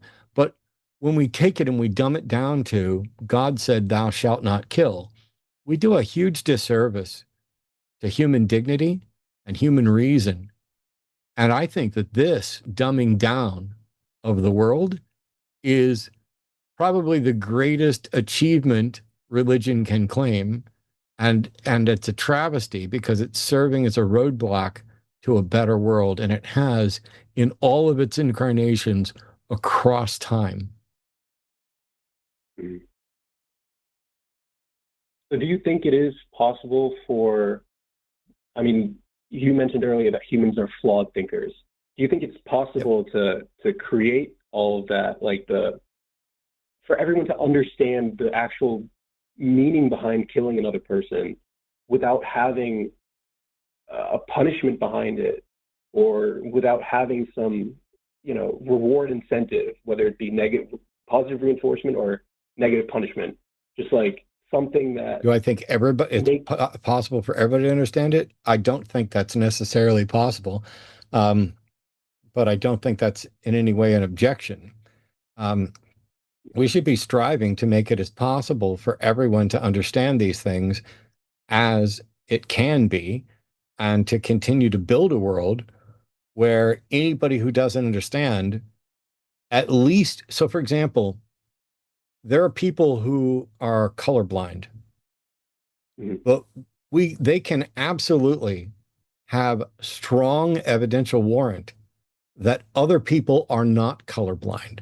There are tests that you can do that can demonstrate not only can person A tell the difference between colors that person B cannot, but that they can do it reliably under test conditions and all these things. And similarly, we can do the same thing with moral evaluations. It's not as easy. It's just, an example. There's an entire group of adult human beings that can distinguish a color of blue from a color of green that you and I cannot. I'm assuming, Kyron, I'm sorry, generally, almost nobody who calls into the show is going to be able to do this. If you haven't seen it, I don't remember the actual, it's probably out there on YouTube. If you do a YouTube search for tribe that can distinguish colors of blue, you cannot, something like that, you'll get the example to pop up, and they can prove it. They can be like, yep, that's the color, and they'll get it right every time, because the computer can tell, and they can see like how and where you were raised determines whether or not you are able to distinguish between two different shades of blue. And it has a lot to do with whether or not those shades of blue have a name. If you give them a name, you develop the ability to tell the difference. Our brains are fucking incredible and incredibly broken.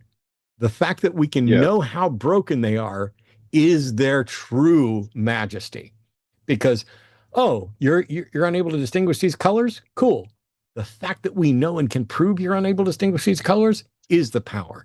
Oh, this entire group of people from their lineage, because they have a word for it, can tell the difference between these two? Oh, the fact that we can prove that is what's important. And so the same thing applies to moral issues and stuff like that. Not as simply. It's not, no analogy is going to be, perfect.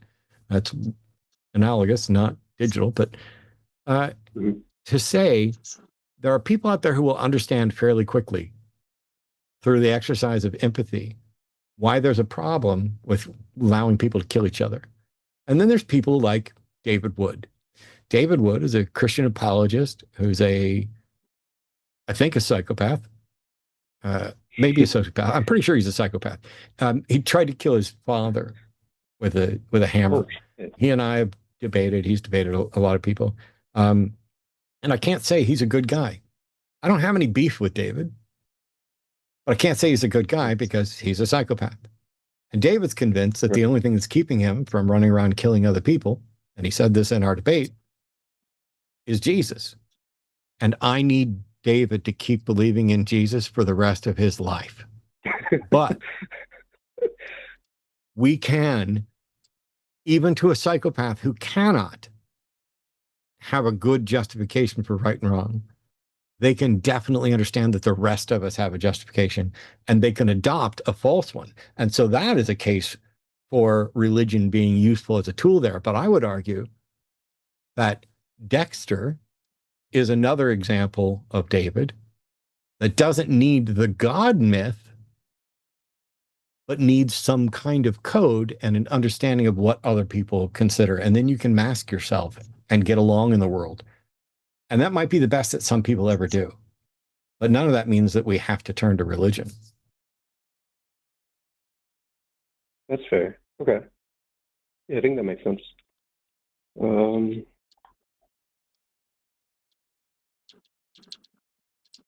Yeah, I think it's one thing to look at this in I don't know the exact word, in like a neutral sense where like we can start from scratch.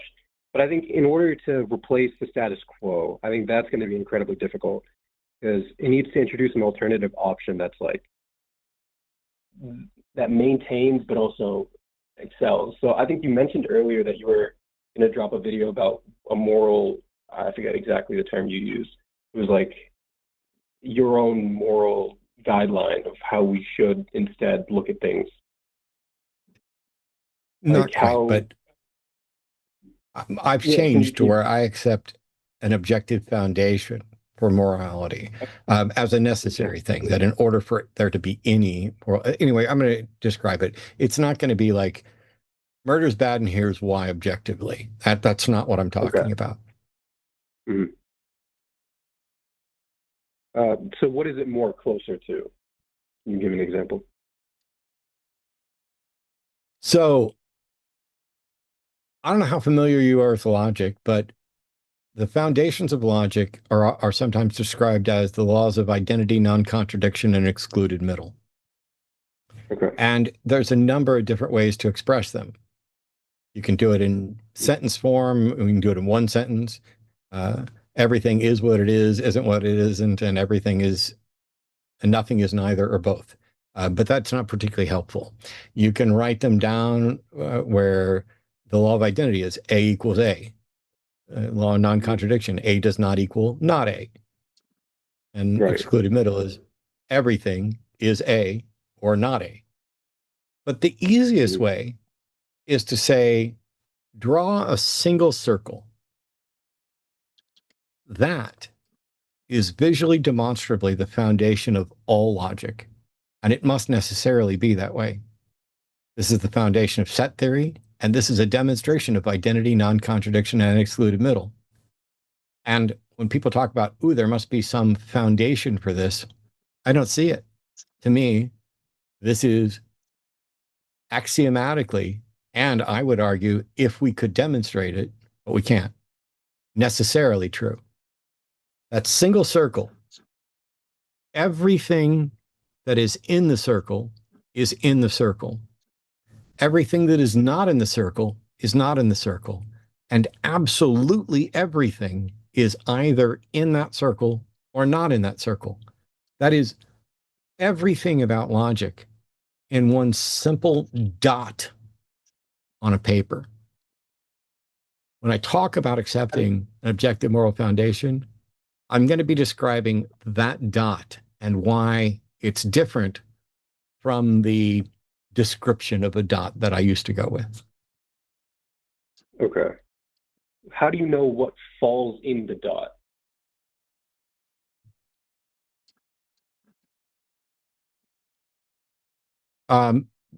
dots are definitional. So however you define A, things either are consistent with that definition or they're not.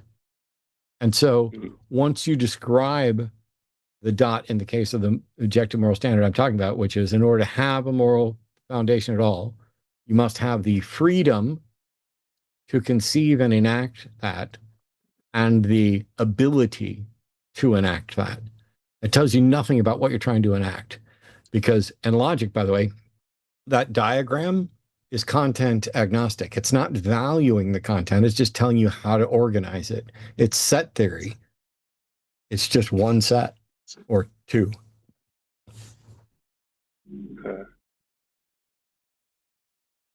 Interesting. I think I'm going to have to watch the video to get a better understanding of it, but that's good. I'm going to have to make the video in order to get a better understanding of it. Fair enough. Can't argue with that. I mean, I feel like you addressed pretty much everything I had, so I'm probably going to just go back and do a little more research on my end to see if I can flesh out my ideas a little more. Well, thanks a bunch. We're going to go on and read some super chats, and I'm going to let you go, Kyron, but thanks for the call. Good talk. Also, hey, everybody, we're going to read super chats, and I'm going to get this set up right now so that I am reading all the super chats. Dun, dun, dun, funny cue. Boom. And we're going to show. Last week I did $5 and over, but today we're going to do $10 and over because I'm going to tell you guys why. I would stay here and read every super chat with Justin and just have fun. But Arden's still recovering, and she's been sitting in there for, wow, like 4 hours and some change. I would imagine she would like us to get through these super chats as efficiently as possible. But what that means is we're going to read all of them over $10. So if you get super chats in and you're extra grateful that Arden is back and that I am largely maintaining Zen mode, you should just give like $50 to $100 super chats and save us a bunch of time rather than reading, you know, I almost never do anything like that, but thanks a ton. Here we go. Let's see. Bum, bum, bum. Oh, there we go. Venomous, thank you so much for the $10. Hey, boys, thanks for the entertainment. Thanks to Matt. Here's to Matt's curse jar. Love from Trans Girl. Oh, it's venomous. I just shortened it to venomous. I shouldn't have done that. Thank you so much. Very appreciated. And from Ryan, P57 says tank top for Justin, but no tank top for Matt. It's weird because I'm so hot because I'm actually wearing, I think, a winter shirt here in July. I should probably just take it off because I am sweating like crazy. I redid my green screen and my lighting in here so that it would all look better. And I put this shirt on because it's a dark green, and I was testing to see if it worked well with the green screen, and it does. And I left it on figuring I'd be fine, and now I'm melting. So I should have worn a tank top. I should have listened to Zoran Mondani, turned my thermostat up to 78 to save everybody money. But I have animals that would die if I did that, and so I won't. Saw DC caller Douglas with 100% prayer formula. Justin missed fact it can only work once. After proven you can no longer be delusional, therefore it won't work. Yeah, this whole thing was you have to ask with conviction, and then you have to be convinced. I guess convicted that it happened. I don't know. It very much seemed like if you say it was answered, it was answered. Or if you're convinced it was answered, it must have been. I'm lost. So, like, when I talked to Douglas, he did admit, like, hey, the only way you can have this type of, like, conviction that the prayer will be answered is to basically be delusional, which is, I think, what Greg is getting at, is you can have that level of delusionalness that it will be answered, but once it happens once, well, now you're not really delusional anymore. But I think that it would still work. Like, if the goal is to have complete conviction, that's whether or not you do it through delusions or not, as long as you have it, I think that's what the caller would have been getting at. That's just my understanding of what he was getting at. Man, I really wish we'd have started the call with, I think I found a way to affirm 100% answered prayer, and that is by being delusional. Because I would have just said, okay, cool, thanks. Yeah. And I just put up Kurt's. I'm sorry. Back. Kurt, hey, good to see you, friend. Thank you for the super chat. SM's vets are constantly measuring their service against each other, saying who had it worse. All of that is irrelevant. If you served and you have issues, you're ignoring. If you served and you have issues, you are ignoring. You are doing yourself a disservice. Oh, I mean, if you're ignoring the issues, yeah. You got to take care of yourself. Yeah, I get that there's always going to be people who are comparing stuff, but that callousness towards other people who are suffering kind of strikes me as odd. Rick Sneed, thank you so much. Wish I had more. You don't need more. Just any contribution is welcome and encouraged. But I guess every penny counts. You're correct. You guys are awesome. I enjoy the debate structure. Hashtag rock hard for Doug. What we're talking about. And from Bear Noonamaker. There we go. Thank you for the super chat. What do you know about I think you mean demiurge? That period was probably an M.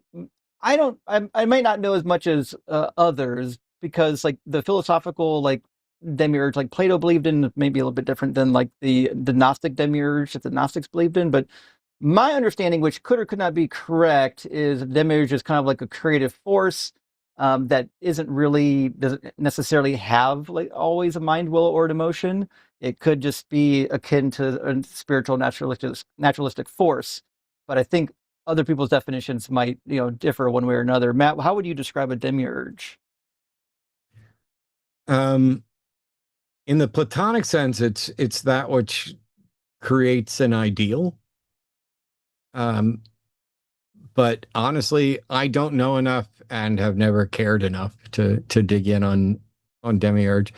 There are some things in broader philosophy related to metaphysics that honestly, the world is too messed up for me to keep spending a lot of time on abstractions about ideals while people's rights are being taken away.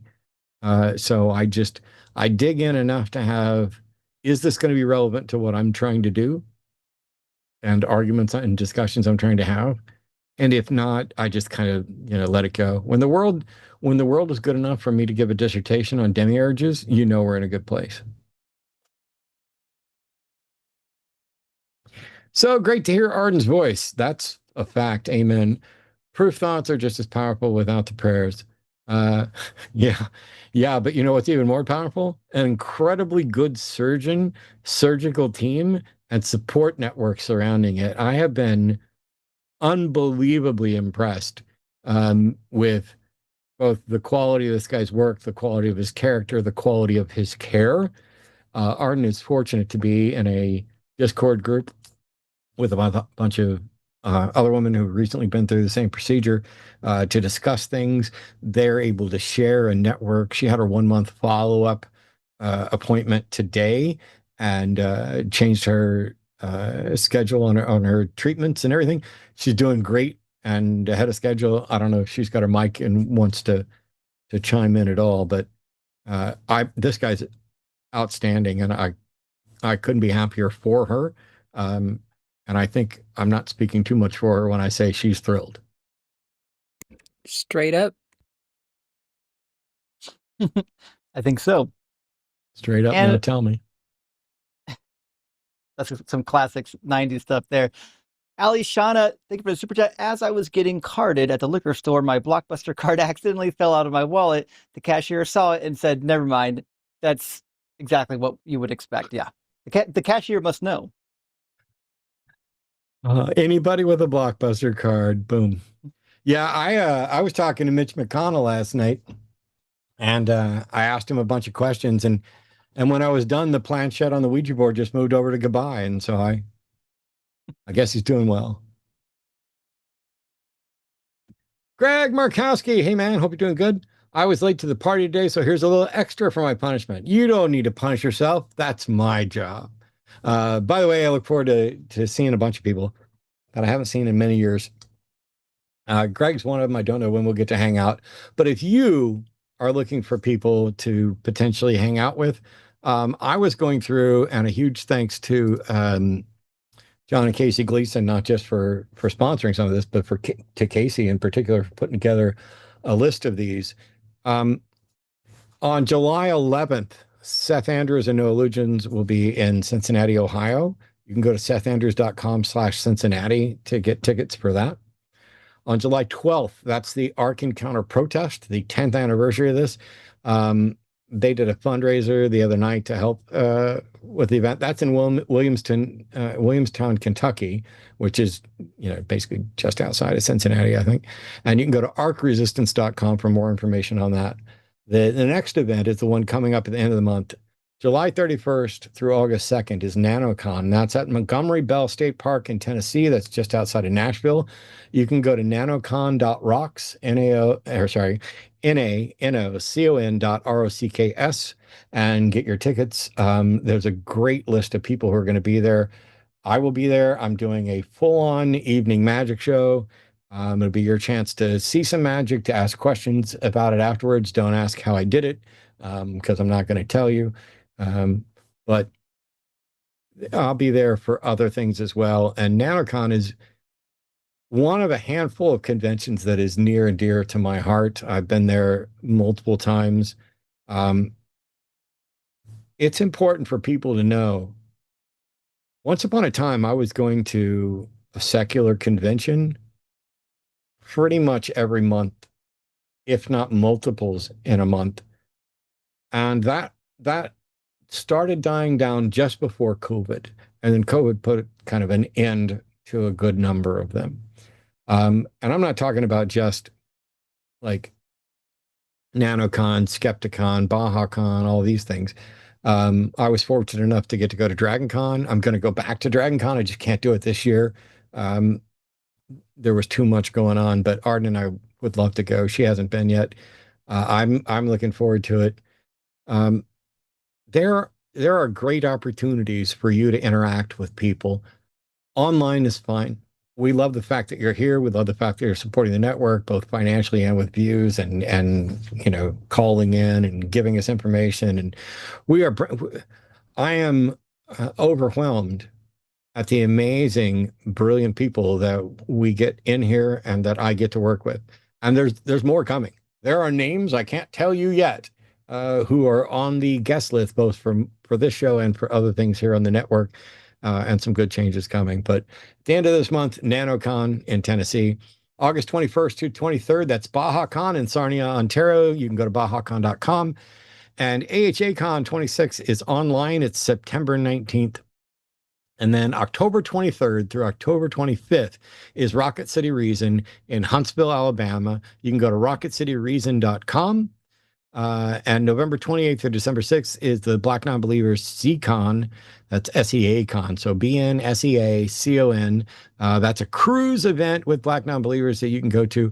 And I've heard that there's this Unholy Trinity reunion. If you go to unholytrinity.net, you'll see an old picture of me, an old picture of Arden, and an old picture of Seth. But the three of us are getting together August 29th from 6 to 9 p.m. You can go to unholytrinity.net to book your tickets. That is in Fort Worth, Texas. And the seats, I think, are limited. I think there's like 250. And last I heard, we were more than half sold out. We might be completely sold out. I haven't kept up with all the details.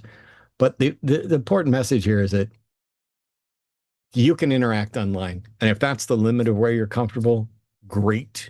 We are here and encouraged by that, and we will continue to do what we can here.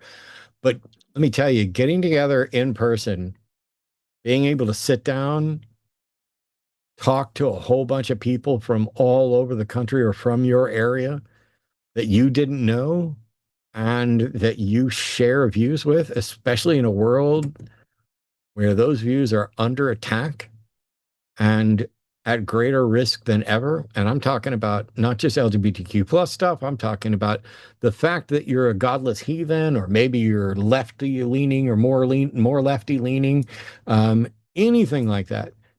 If you are outnumbered, if you're non-MAGA in a MAGA United States, getting together with people in person is essential to building communication networks, because at some point you may not have the opportunity to get together with them online in the way you'd really like to. Not to scaremonger anybody, but.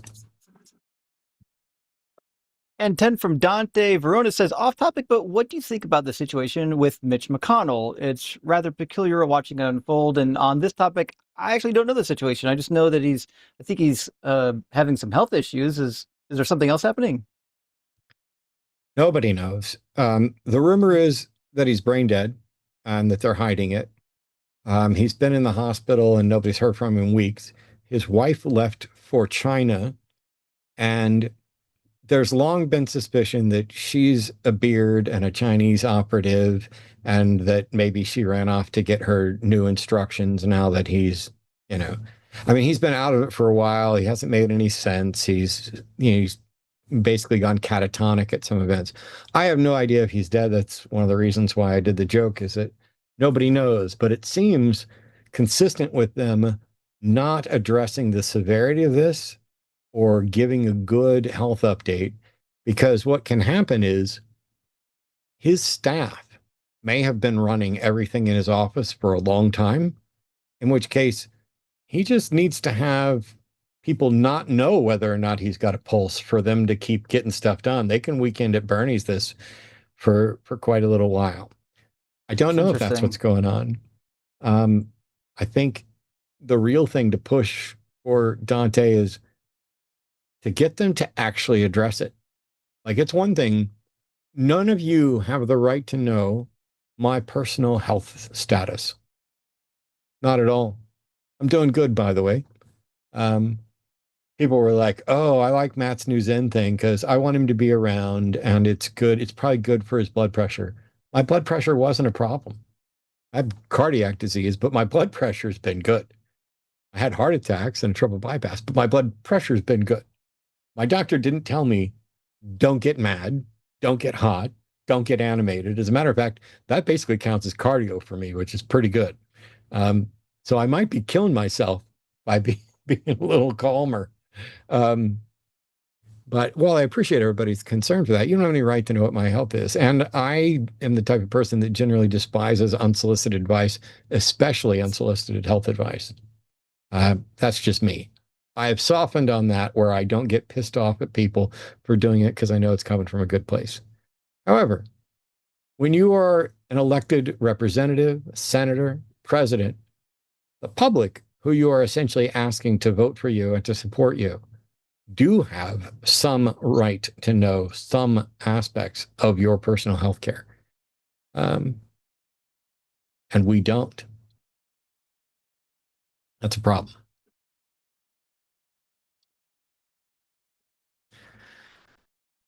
Allison, Dr. Pepper. Christians can't understand why telling a 7-year-old son that it was honorable for Abraham to lay Isaac on the altar and blade draw would harm that kid's mental health or self-worth. Guess I'll be girl. Wow. It's wild because I did a video years ago.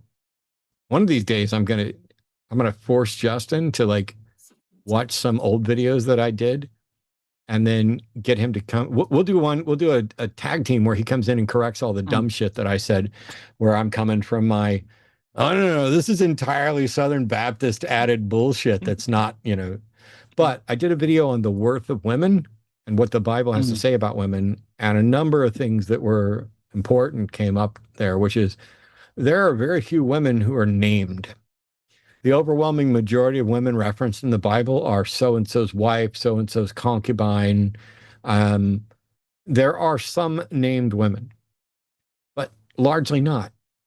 And in almost no circumstance, maybe none that I can think of, is their right, desire, or autonomy even considered. It's, oh, I'm going to punish David by having his wives sexually assaulted. I'm going to reward Jephthah by allowing him to sacrifice his daughter. And it doesn't matter whether you take that sacrifice as the blood sacrifice that it says that he did, or if you take it where he gave her to be to the church. Her wishes are never considered. Her autonomy, her value is never considered. The ability of what women could own as far as property, their order of inheritance, their value in any number of commerce scenarios, not remotely can any of this be said to be supportive of equality or equal value or equal rights. That's not just, it's not the way the ancient Israelites worked. And so that's not the way their Bible worked. Mm-hmm. It is bizarre to me to watch the modern spate of trad wives appealing to those values and lauding them. First of all, if you think it's a good thing, you should shut your fucking mouth, because that's what you should be doing if you think that's a good thing. You know, you're not given any authority over anybody. And if you say you shouldn't have any authority over anybody, shut your pie hole. Get back in the kitchen, woman. That's what it's telling you. That's what the religion's saying. You're just saying, oh, I agree with what my misogynistic husband and Bible say. Yeah, we know, and it's sad. And we'd like to help you. And so we work with the organizations that at least allow your religious freedom to work that way and to stand up and provide you safe spaces should you decide that you no longer want to operate that way. That's what the diversity, the plurality of views, that's the benefit of that in society.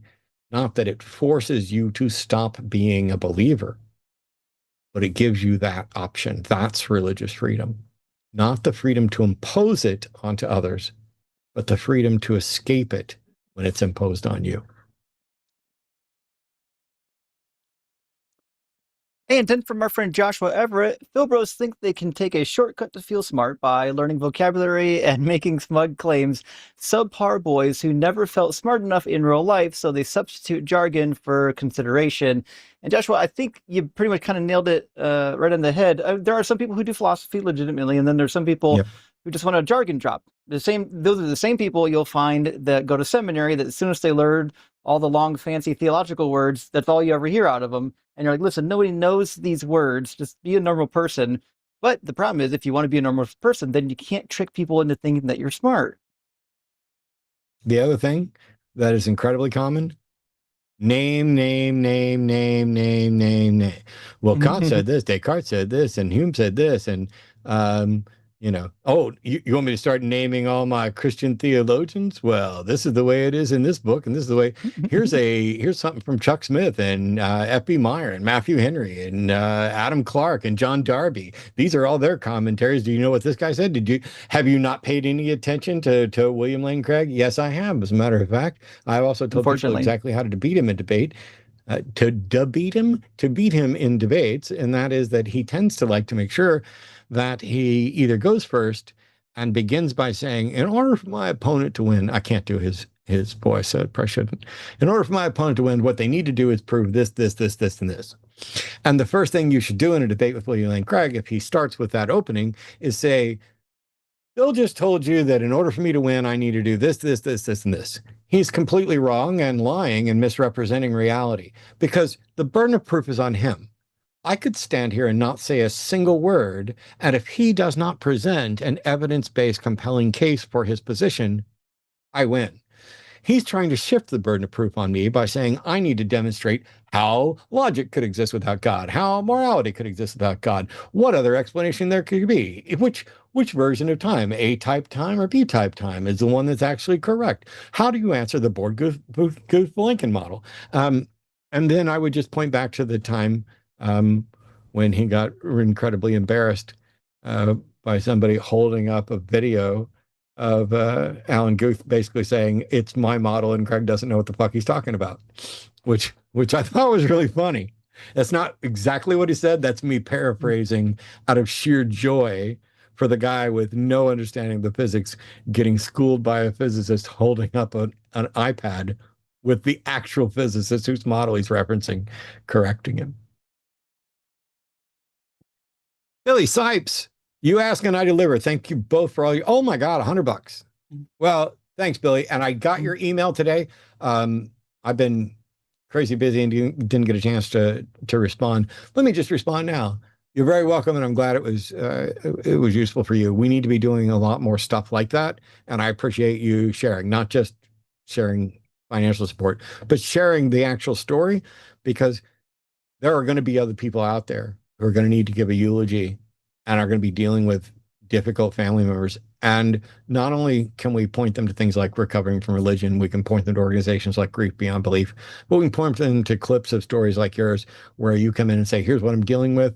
We offer some advice. I'm reluctant to give it, but I'm glad it worked out. And more importantly, you giving the feedback of here's what I did and here's how valuable it was. So the biggest thing I hear from people is I'm the only atheist in my area. No, you're absolutely not. You're just the only one you know so far. And another reason to get together, not just to watch and participate, join Justin's Discord, join Blitz's Discord, join the Line Discord, get involved, meet and interact people. It's worth it. Thanks, Billy. And another one from Joshua Everett. Thank you. This is Arden. Welcome back. Get yourself something cold, sweet, and refreshing. Share with Matt if you wish, but it's not required. Facts. So I'm not going to completely toot my own horn, but I made a homemade peach cobbler yesterday for Arden. And today, while I was out LMAO. I'm sorry. Did we not share that peach cobbler equally? Yeah, you made it for us, not for me. Do you think I would have made that if I was the only one here? 100% I do. Oh, that's not fair. You can't say that. I would definitely not make a peach cobbler just for me. I couldn't eat the whole thing. I need somebody to share it with. You are my peach cobbler partner. Anyway. Fine. I made it for us. It was very sweet, and it was also delicious. The act was sweet. So was the cobbler. Anyway. I got to keep being sweet because we're still in that area where other things have to take priority. Jackie, be quick, $20. Thank you so much. Matt, I remember watching your call-in show years ago. Delighted to stumble upon the line and find you again. Thank you for all you do. Thanks for finding me. My own channel's got a couple 100,000 subscribers. I'm with Justin's help and the help of some other people. I'm going to be doing more lives on my channel as well. Some of them are going to be, hey, you can call in and debate me. Others is maybe you can, call in and ask me questions. Maybe we'll review somebody's content. Maybe we'll go over a logical argument. I might even do this video on the Objective Moral Update. I might do that live, maybe. I don't want to do too many lives because you guys can support me at patreon.com/atheistdebates. I don't hardly ever advertise that. My YouTube channel, you can join there. You can definitely join here on the line. You can support the line at patreon.com/calltheline. Me personally at patreon.com/atheistdebates. And that's how I pay for my healthcare, which I did today. And let me tell you, not only has my mortgage gone up another $400 a month since Trump was elected, but my health care jumped from just under $1,000 a month just for me to $1,581 is what I paid today and last month. That's my monthly premium, $1,500. So my premium went up $580 just since he went elected. My quality of care hasn't gone up. The medications I'm receiving have not changed. I'm actually taking a little bit less medication than I was before, and yet I'm paying 58% more than I paid prior to him being elected. So give me more money, keep me alive, but also support the line, support Justin.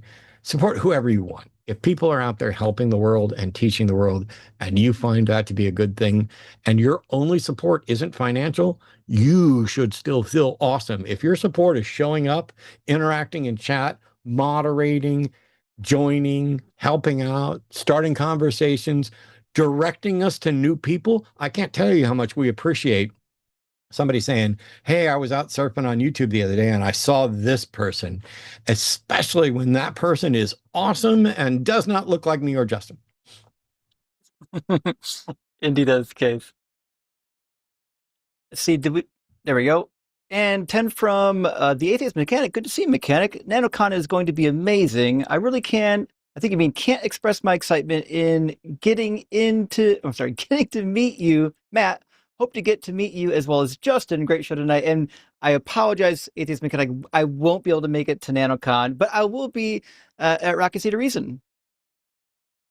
And the final super chat for today, which I'll do, is another $50 from Billy. So thanks, man. Huge W. I like Matt's Zen thing because he seems happier this way, and I love people being happy.